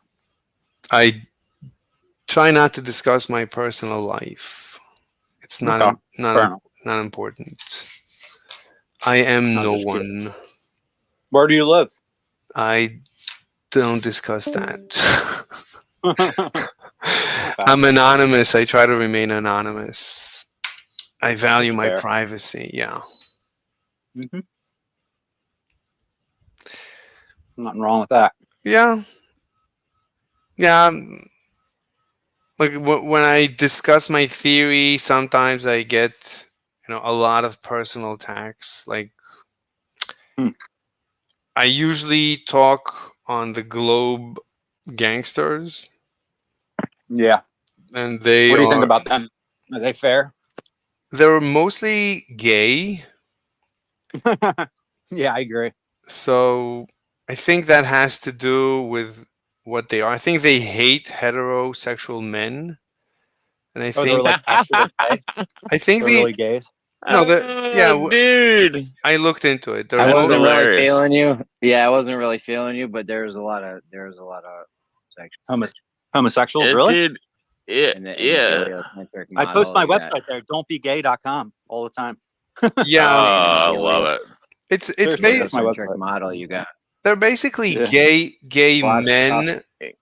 They're basically gay.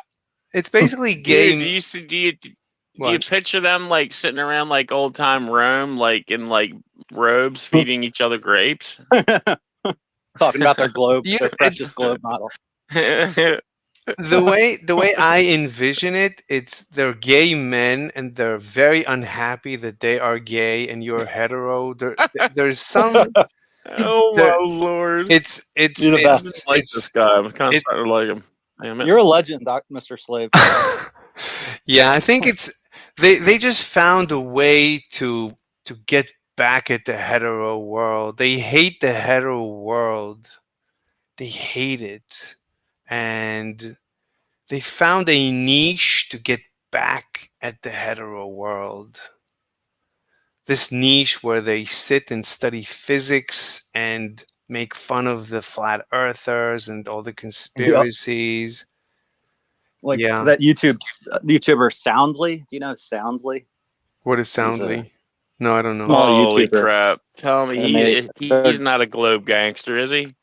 I don't know. I don't think so. I just. Oh my lord. Do you know He fit Jesse right in there. Kozlowski too? Do you know Jesse Kozlowski? No. I know I know whatever the hell his name you just said. What the hell's his name? Oh, I don't know. What was the guy you just said?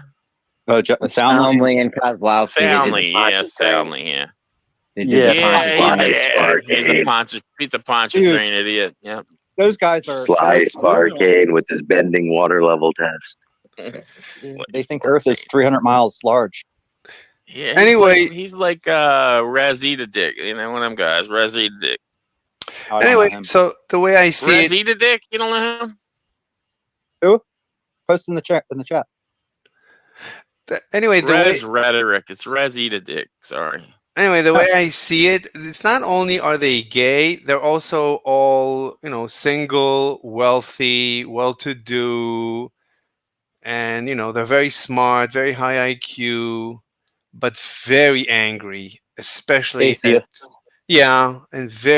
atheist, anti-religion, anti-cult. It's, anyway, and they just found Pathetic. and they're very angry, very unhappy with this life, very incomplete, and they just found a way to get back at you guys, and that's it. That's all it's about. It's nothing to do with They were the physics. nerds in high school that got made fun of. So now they're getting back at the flat earthers. Now they're the cool kids. Yeah.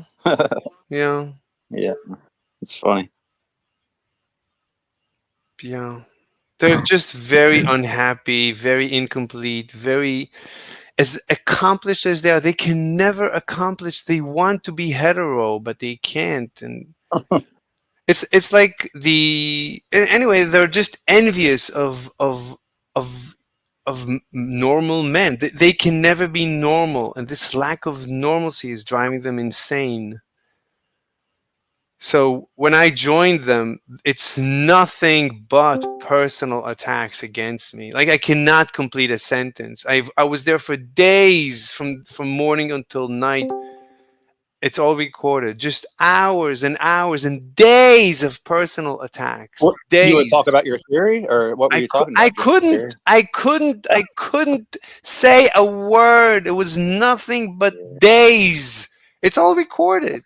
Days of personal attack. I couldn't get a word out. Well, they had to get one word out for them to attack you. I mean, you probably said something a little bit controversial. Very little bit. Very little bit. Him saying he couldn't get a word out was like the 1 day old baby thing. Yeah. They were upset at everything. 1 day old, ether. That I agree with Einstein. Every word I said. The response was, "How terrible of a person I am." Nothing but how terrible of a person I am. Dude, I heard you over there. That's not very, very accurate. I mean, there was maybe some of that, but I don't even know if I heard any of that actually. It's all recorded. So what did they say? It's all recorded. I'm not. This is all recorded. You can say I'm lying, but everything is recorded on my channel. Go watch it. I was So you there. talked to Professor Parks. You talked to Professor Parks about your ether theory. Yeah, that's recorded. And he was slandering you and telling you how terrible you were. That's what happened. It's all recorded. He's probably being a little hyperbolic, but it's all recorded. Parks ain't even nothing like that, dude. I know who Parks is. He ain't like that. Look, it's all recorded. You're calling them homosexuals, though, or maybe you're being serious, like they're actual homosexuals. That's recorded. That conversation is recorded. I presented my theory to Lionheart, and I told him that I have a theory that it's a gay server, and he says, "You're right." Wow. That was just before my debate with Parks. Anyway, about Parks. So they were goofing around. Hold on, these guys were goofing around with some gay jokey shit. When? And this is right before he debated Parks, and now he's on their gay thing, which may be true for some of them. Actually, some of them are. Listen, it's not the point though. What is the major point of all this? I think it's funny. I don't know. I don't look. I'm not anti-gay. Like I have my. I am. I'm not anti-gay. But they are anti-hetero. They are anti-hetero like crazy. I mean, all they're doing, the way they behave towards me is anti-hetero. That's what it was. There's no other example. You said they say no hetero when they mention chicks on accident. Yeah, something like that. No heteronormative. You can go one. Even Parks. We know you're gay. Even Parks, like that I was having, it was one of the. You sound gay. I don't have a problem with gay. Dude, Parks ain't with them dudes, bro. Parks ain't like that with them dudes. Like, he's just a normal dude. Like, I don't know, you're throwing them all in one basket. I'm not anti-gay. I'm not anti-gay. I'm not saying you are. Saying they're all gay. I don't care. I'm not throwing it's anyone. not like a gay. I'm not. Okay, they're not all gay, gay, but let's just all agree that they're kind of gay, like the way they behave. Them, not homosexual, but just kind of gay. You know, they're kind of gay. All right. When a conversation becomes more than 50% consistent of the word gay, it's gay. Yeah, there you go. This conversation turned gay. No, this conversation is not gay. Gay so many times. It's getting gay. We've said the word gay so many times. That has nothing to do with us being gay. We don't become gay. You sound gay. Sounding. Really gay as far as I don't care. I don't care if I sound gay. I don't care if you think I'm gay. So I don't care. So you might as well. You can repeat that as much as you want. You're wasting everybody's time. So stop. Yeah, this really isn't relevant. Yeah. What is the topic at the moment? Is there a topic we can get on that's of something of substance? Yeah. Thank God. Yeah, we can talk about physics, but I was asked what I think of them. They use physics in order to abuse heteros, basically. That sounds gay. All right, let's get off the whole hetero and thing. You might be misunderstanding a little bit, like a culture barrier. I don't know. Whatever. There's nothing. Nobody cares. There's nothing to misunderstand. I'm here. I'm having a good time. I'm there. I'm having a terrible time. You need to explain that, right? They're supposed to be more like me. I'm like 99% mainstream. So I'm not supposed to have such a terrible time with them. I'm supposed to have their egos. So you can come up with any number of theories to explain why they're so terrible towards me and why you guys are relatively nice. Relatively nice. You're like relatively normal. My experience. Universities and academics are gatekeeping their position. They're gatekeeping everybody else out of it. Gatekeeping. All they care about is to ensure their funding. That's what it is. That's one model to explain what I went through, but it's not a good explanation.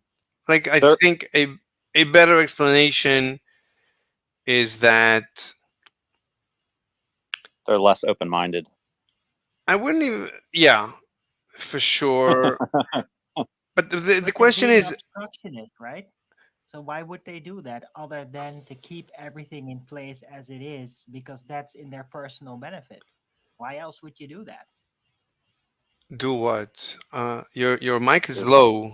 I have to increase. Be a jerk to you because they don't want you to challenge the official theories, I guess. Is that what you're saying?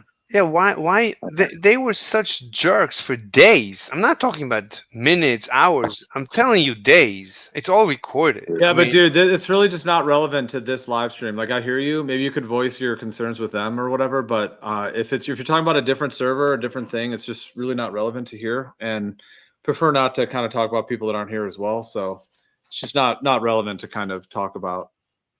Yeah, that's fair. Whatever It dramas just or came up. negative things about these other places. It's just not really the place. We were talking about him, and I asked him if he's a scientist, and it kind of went in that direction. So we were talking about those guys over there. And then he brought up gays again. Keep doing it. Who cares? I don't view anything I said as negative. I gave a scientific record, a scientific analysis. I gave my experience. I'm not judging them, not judging anyone. So we talked about Einstein and physics, and where do you want to go next? You're the leader. You're our captain. Well, you can ask me questions about the wave equation, the wave function, because I have insights as to that as well. It's related, but a little bit different. I have a mechanical view of quantum mechanics, and it's simplifying quantum mechanics, answering a lot of questions just by shift. It's like the shift from Earth-centric to sun-centric. So if you view the solar system from Earth-centric, it complicates you get retrogrades and you get complicated motions of the planets. If you switch to a sun-centric, you simplify the motion of the solar system. It's not that the Earth-centric is sort of, but the point is there's no correct view of the solar system. It's not that sun-centric or Earth-centric, one of them is more correct than the other. It's just that the sun-centric is more convenient when you look at the planets. The Earth-centric is more convenient if you just look at the Earth, Moon, and satellites. It's just, there's no correct and incorrect. There's no such thing. So one has to be true, right? One has to be true, and the other one has to be false. No. No. I don't know how you're going to argue that. No, the answer is no. I mean, the sun-centric is also incorrect because you have a galaxy, and the galaxy is incorrect because you have a cluster of galaxies, and that's incorrect because you have a universe, and that's incorrect, and so on. Really show me. What? That's what I was saying. Ad hoc bullshit. Heliocentrism. What do you mean? Yeah, I mean, stars and planets, and even like a supposed Milky Way, where there's more condensed amounts of stars in the sky, is one thing, right? You could show me that. Where's this galaxies and all that? Look, let's assume. Let's just for the black hole. No. Fine. We'll discuss everything. But that's like shifting the topic, which is fine. I'm just saying. Just want to complete the topic. So there is no correct and incorrect between the Earth-centric and the sun-centric. It's just a convenience. If you view the Earth-Moon system from the Earth, it's that's the simplest view. If you view the Earth, Mercury, Earth, Mars, and so on from the sun, it's convenient. It's in their model, right? Yeah. It's just a categorization of patterns. None of it is actually real or anything. It's just, hey, look, this is how these lights appear to us in this pattern, and this is how you can categorize the patterns together. I wouldn't to say make some kind of correlatory sense out of them, but none of it means anything. I don't know. Look, I would express it a little bit differently. I would say we see lights in the sky and we try to build a model, a physical model, a mechanical, a computer simulation, a model in our brain. We try to build a model to explain the lights that we see in the sky. That's what life is about. And then we try to make predictions based on this model. And if the predictions... First, you make assumptions about what they are in order to create a model with those assumptions. And then you theorize about what the consequences of that model based on those assumptions are. True that. Sure. So you can come up with a model to explain the relationship between the Earth and the Moon, where you would put the Earth at the center, and you would say, well, it looks like the Moon runs around the Earth, and that explains why we see the Moon, the crest, whatever. We see sometimes we see a full moon, sometimes we don't see the moon, and it's all explained with that. And in order to explain what's his name? Mars retrograde, that's going to be difficult from from Earth centric. Well, why does suddenly Mars suddenly go backwards, and like why does it do that? Not from a heaven centric point of view, though. I mean, look, that's the cell Earth model. Fine. So, but look, I'm just saying that the ether Well, it actually doesn't move backwards at all. It only regresses in relation to the fixed stars. It doesn't actually move backwards when upon the ground. Okay, I don't It doesn't know. move in reverse. I don't know. So look, fine. Anyway, you want to talk about the black hole? You don't believe in black holes? Somebody mentioned there's no black holes. Aren't they a theory? I don't know. It wasn't me, but aren't they just a theory? Well, what do you mean? Everything is just a theory. I have just a theory that you're a person. That's just a theory. What I'm saying is, can you prove black holes? Well, empirically. Well, no, you can't. Wait, so it's a theory. Wait, you're answering for me. That's good. So that's a great way to have a discussion. Sorry. So anyway, you can prove black holes is my question. Can you prove black holes? Well, black holes actually is the way I started my journey 3 months ago. So I was actually reviewing Veritasium's video called "Something Weird Happens When You Follow Einstein's Math," which is about black holes. So I didn't like the way he explained black holes. So I made a couple of videos about what I don't like, and then I did some calculations, and that's when my journey began into the ether. Can you post your YouTube channel? Sure, 1 second, gladly. I put in some pictures of the Walter Russell stuff. I think you would really like, because he good. talks about the wave-particle duality. Well, the best thing is to send me a personal message, because I'm never gonna see anything you posted. Yeah, DM me. Here, I'll post my channel. Yeah, okay. Cool. Here's my YouTube channel.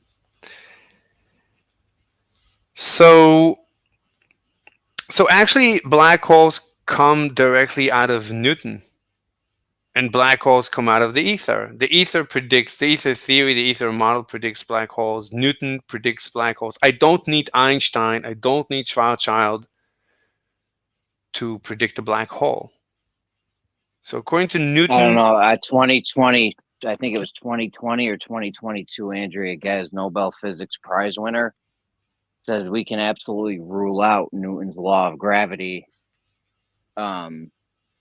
From what their work was, and their work was on black holes. She ruled out Newton's law of gravity because of her work on black holes. So are you sure?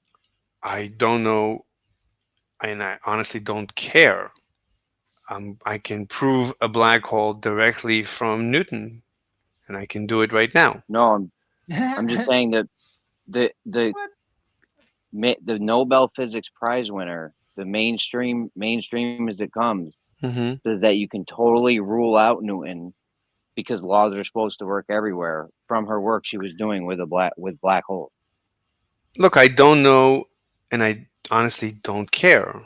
Honestly, it's not like I don't care emotionally. I just don't care because I know, I know what I know, and I start from Newton, and I'm happy with Newton. Newton is a good model, and I understand that Newton is derivable from Einstein. Einstein is a good model. I don't have so when I say I'm completely, the geometries are completely incompatible. They're not. You can't derive Newton from Einstein, and Newton didn't conceive of black holes either because that's a purely Einsteinian concept. It's not compatible. I'm not saying Newton. I don't care what Newton said. All I care is for Newton's equation. I don't care if Newton derived black holes from his equations. I can derive, I've derived it, and I can derive it right now. Really? How did you do that? There's actually a video on YouTube. I'm not the first one to derive black holes from Newton. It's really, let's black hole from Newton. So when you say okay, I sense that you are being. Sounds like astrophysics mumbo jumbo talk. Yeah, that's what it It's not sounds like. compatible. Yeah. Okay, look. There you have Newtonian black holes, question mark. So you can watch that video, but the equation R equals 2gm over c squared comes out of Newton. That's Newtonian. That comes out of F equals ma equals gmm over r squared. And I've derived it, and I can derive it right now if you want. So mathematically is how you're doing it? Yes. Yes, but the math is simple, and I mean you just need calculus, and Newton. You know, Newton is based on Kepler, and Kepler is based on Tycho, and Tycho is just data. So this is data. There's nothing to be compatible. You know, this is compatible with the data, so that's it. So black holes is data, and I don't know. If you have any questions, you can ask. I'm here. I'm available. Whatever you want, or you can just go watch this video. I think this video is pretty good. I haven't watched it in a while. But if you're uncomfortable with that video, I can derive it myself right now. It's up to you. You tell me what you want to do. So I'll watch the video. Newtonian mechanics that's within Euclidean space. How does that connect up to pseudo-Riemannian force-based black holes bending of space-time? I barely understood what you said, both because of your audio and it's low, and you use terms that I'm not so familiar with. So ask again slowly. How did you bridge the Newtonian mechanics that's within Euclidean space with Einstein's relativity-based pseudo-Riemannian force-based black hole conception? Through the ether. They're a different geometry. How did you? Through the ether. So did if you you just mix them up? yeah, so if you just assume ether, the ether fixes everything. So you have an ether flow, and the ether just flows. You have an ether, right? Gravity. Why does the apple fall from the tree to the ground? Right. That's the question. Because it's more dense than the air it's in. Okay. Why does fine, but at the end of the apple falls even if there is no air. What's got to do with the air? I mean, why is Well, it's definitely going to be more dense than any very sparse air. okay? And But vacuum, why? It's the evacuation of air. It's Nothing- gonna be You even still need more a dense force, then. though. The density is not the answer. It's Yeah. the script. Yeah, there's We're a talking about cause and effect, right? yeah. So what's causing the apple to be attracted towards the ground? Not density. It's just more dense than the surroundings. But what's It's causing? What's the force? What's the cause and effect? Show me the relative density disequilibrium force. what That's this what's happening. What? Show me the causality phenomenon. chain. No. Show me the chain of causality. This caused this. Therefore, the apple is falling. What's pushing the apple towards the ground? That it's more denser than the surroundings it's in. That's what causes it. What causes What causes- dense things to fall towards the ground? That's what I was going to say. Yeah. It just does. Wait, That's exactly. what it So you does. don't. That's not a mechanical answer. Just No, does. no, right? it's fine. It's not. That's not. So compared to the ether model gives you a mechanical answer. You're not giving me a mechanical answer. So that's the advantage of the ether model over your non-model. You don't have a model. You need to I merge have your a model. scientifically valid hypothesis. No, that is you did not reusable. provide. No. So my definition. Yes, it is. Fine. Hold Yes, on. You can experiment the independent Hold- variable as the experimenter. You Hold can on. do that. It's Hold on. scientifically legitimate. No. So my definition. Hold on. So my definition. Just don't say no. It is legitimate. Fine. I heard you. So I have a definition of science. my definition of science is science must be mechanical. Any scientific theory must be 100% mechanical, deterministic, intuitive, simple. Otherwise, it's not valid according to my I like it. science. Okay, well, that's not the scientific method, though. That's fine. That's mine. your- Yes, it's mine. that's your version of Science. Yes, that's mine. That's pseudoscience. mine. Look, it's mine. I called you pseudo. Mr. You Slaves call. is better. Yeah, mine is mine. You anyone who wants to follow my definition, the door is open. You want to follow your definition, the door is open. We Everybody. need to merge your model with the Cell Earth understanding, and we might have it all figured out. We just got to get you to drink the Kool-Aid, my friend. I don't see. concrete- I don't have any questions. I've answered basically, except for dark matter. Everything is pretty much resolved in my model. So, but You have characterized it. the as ether. Kool-Aid. No, he was saying of it that concave is like drinking Kool-Aid. Do you like that comparison? I don't have a Yeah.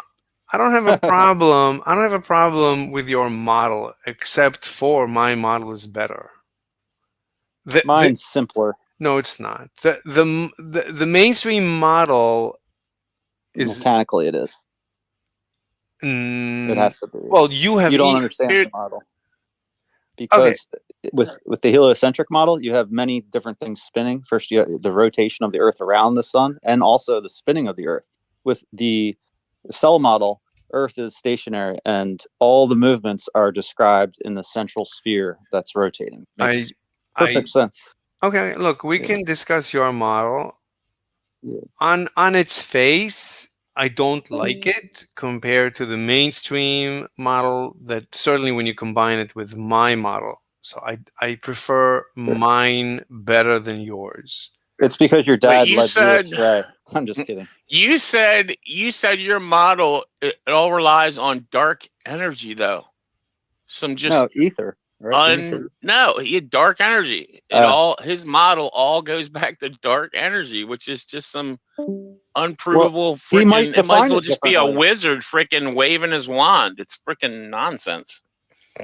Maybe. So I had to come up with dark energy before I understood what dark energy is. I had to come up with my ether dark energy, and then it fit perfectly with the mainstream dark energy. But it's not like I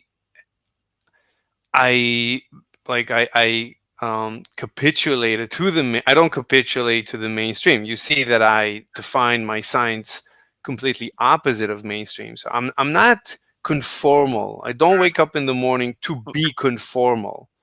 I'm conformal to the data. I'm not conformal to anyone. So the data says, yeah. You had an idea though. You had an idea, and like dark energy answered all of it. Basically, dark Well, let him energy define answered it. all of maybe it, right? Better. Can you define it again? So dark energy is just a mechanism that I needed because basically for the same reason that Einstein needed it. So after I came up with dark energy, I noticed that I went through the same reason that Einstein went through. So Einstein, so I'll tell you how it happened to me. So ether is flowing. Ether, when it interacts with a massive particle, it annihilates. And when it annihilates, there's a vacuum. There's an ether vacuum.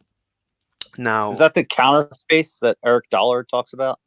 I don't know who that Okay, is. I don't know what you just said. I'm sorry. Okay, continue. Okay. So in my model, so the way gravity, how is gravity created? So ether, when it interacts with, let's say, the Earth, with matter, with mass, it annihilates, it self-annihilates. The ether it just vanishes. And a vacuum ether vacuum is created, just an empty void of ether. Now, that still doesn't create the flow. Still, ether doesn't flow into the vacuum. So I needed to create a positive pressure everywhere so that there is now a pressure gradient between everywhere and where we just created a vacuum, namely when the ether interacts with a massive particle such as the Earth. So I needed a positive pressure. I needed the universe to be filled with an ether fluid that has a positive pressure everywhere. So you were conforming to the freaking big model, no, the gay model. No, I invented it. Sorry, the heliocentric model. No, I invented the big G model, big gay model. Sorry. No, I wasn't thinking about dark energy when I was analyzing this issue. So I just invented the way it happens. Like in my model, the ether is always flowing into massive bodies and annihilates. But that means the universe very quickly runs out of ether. So the universe should quickly collapse on itself. So in order to maintain the universe from collapsing on itself, I need to always regenerate new ether spontaneously everywhere. And that's my dark energy. And once I did that, that's exactly what Einstein did. He also experienced this issue that the universe would collapse on itself. So he invented dark energy, or lambda, in order to prevent the collapse. But that's my model. I don't care that Einstein agrees with me. He happens to agree. I don't care. Just it's a happenstance. I don't fine, whatever. My model needs dark energy. My model needs the expansion of the universe because of this pressure. My model predicts redshift because of the creation of ether everywhere all at once. So I'm conformal to mainstream, not because I want to be conformal to mainstream. I just happen to be conformal to the mainstream physics, whether I like it or not. You see that my definition of science is not conformal. So it's not like I enjoy being conformal. I enjoy being conformal to the data. The mainstream gives me the data and nothing What's else. dark matter then? I don't know. There seems to be, it seems to violate Newtonian gravity. As far as I know, the galaxies are spinning too fast based on Newtonian gravity, and I don't know the reason. So what have you figured out? If dude, you're like, I don't know what it is. Like that, nobody knows what gravity is either because it's not anything. But doesn't sound like you figured out anything. I mean, no offense. I don't understand. Ignore my existence. Ignore everything or let me ask you. Do you understand everything I said? Do you have any question? Do you understand? You don't understand? Oh, that was me. Someone else. Okay. Does anyone want to ask me a question about my theory, my ether theory? Hell no. After I read your paper. Okay. I think I'll take a break. It was awesome to be here and share with you my my theory. I can't believe you just heard of ether 3 months ago. Where were you? No, I look, I was a mainstream guy that used to watch, all types of videos all the time. Everything is recorded. My plunge into physics is recorded. I wasn't into physics. I'm not a physics guy. I never was. I loved physics like everybody else. And I used to always watch, Neil deGrasse Tyson and Lawrence Krauss and the rest of them. I used to watch and barely understand anything, but, I used to try and figure everything out until 3 months ago. I heard of ether, but I didn't hear anything special. I didn't care about ether more than anyone else before 3 months ago. Like, why would I care about ether? Ether was like Einstein disproved ether. That's all I knew. Right. I gotcha. Yeah, it's not like I didn't hear at all. I knew the word ether. I knew barely. Okay. Just I didn't know exactly what Michelson and Morley did. I just knew that they got a null result and stuff like that. Anyway, yeah, I'll come back later if anybody wants to talk. And I have also my Discord if somebody wants. I'm always streaming, and people are welcome to come visit and talk. Yeah, share your link. Check it out. Okay, I'll give you. Yeah, my- and you can always just like listen too. It's What do you mean? Listen to? What do you mean? Who can listen? Like listen to other people. You're not a bad guy though. You're not an asshole. That's cool. I was listening. I always breathe between words in order to allow any interruptions at any time. I noticed that. And I always stop whenever anyone makes even the slightest sound. Yes, same. Yeah. Why do you call Einstein with a SH? Einstein. That's his Why do you name. pronounce it that? Because he's anti-Semitic. As far as I know, I thought that's it was his. Einstein. No. Not Einstein. He was from Europe, wasn't he? His name is in German. Einstein means one stone. There you go. Damn Knew it. you're from Europe. Frick, you're wrong again. Son of a bitch. I thought you might have been from Texas for a second, but figured it out. Anyway, I'm gonna go. See you later. Bye. All right, that was good. So, okay, well, Jensen. Who's Jensen? Invalid invite. When was this? 23. I hope you will still have a great day after this. What happened?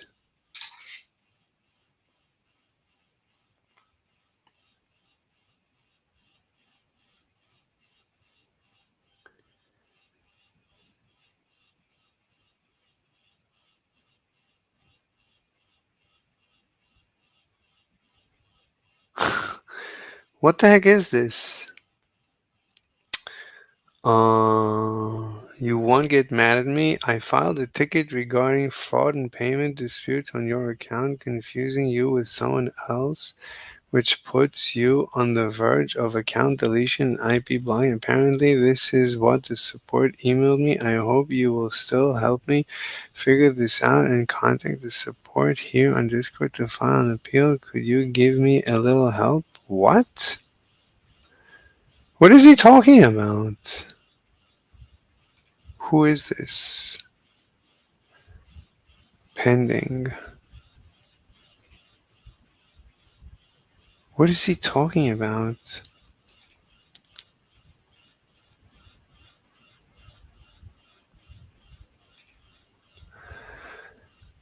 What is he talking about? He filed a complaint against me?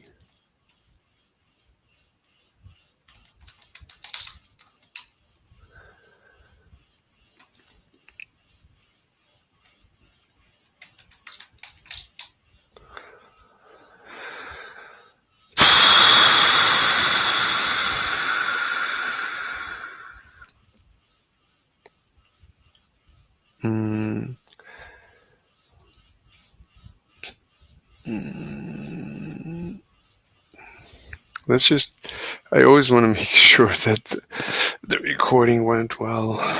1, 2, 3. Yeah, seems to be okay. I always want to make sure that okay, we're done.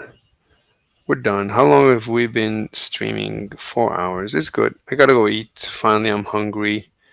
All right, everybody. I'm gonna go. Bye-bye.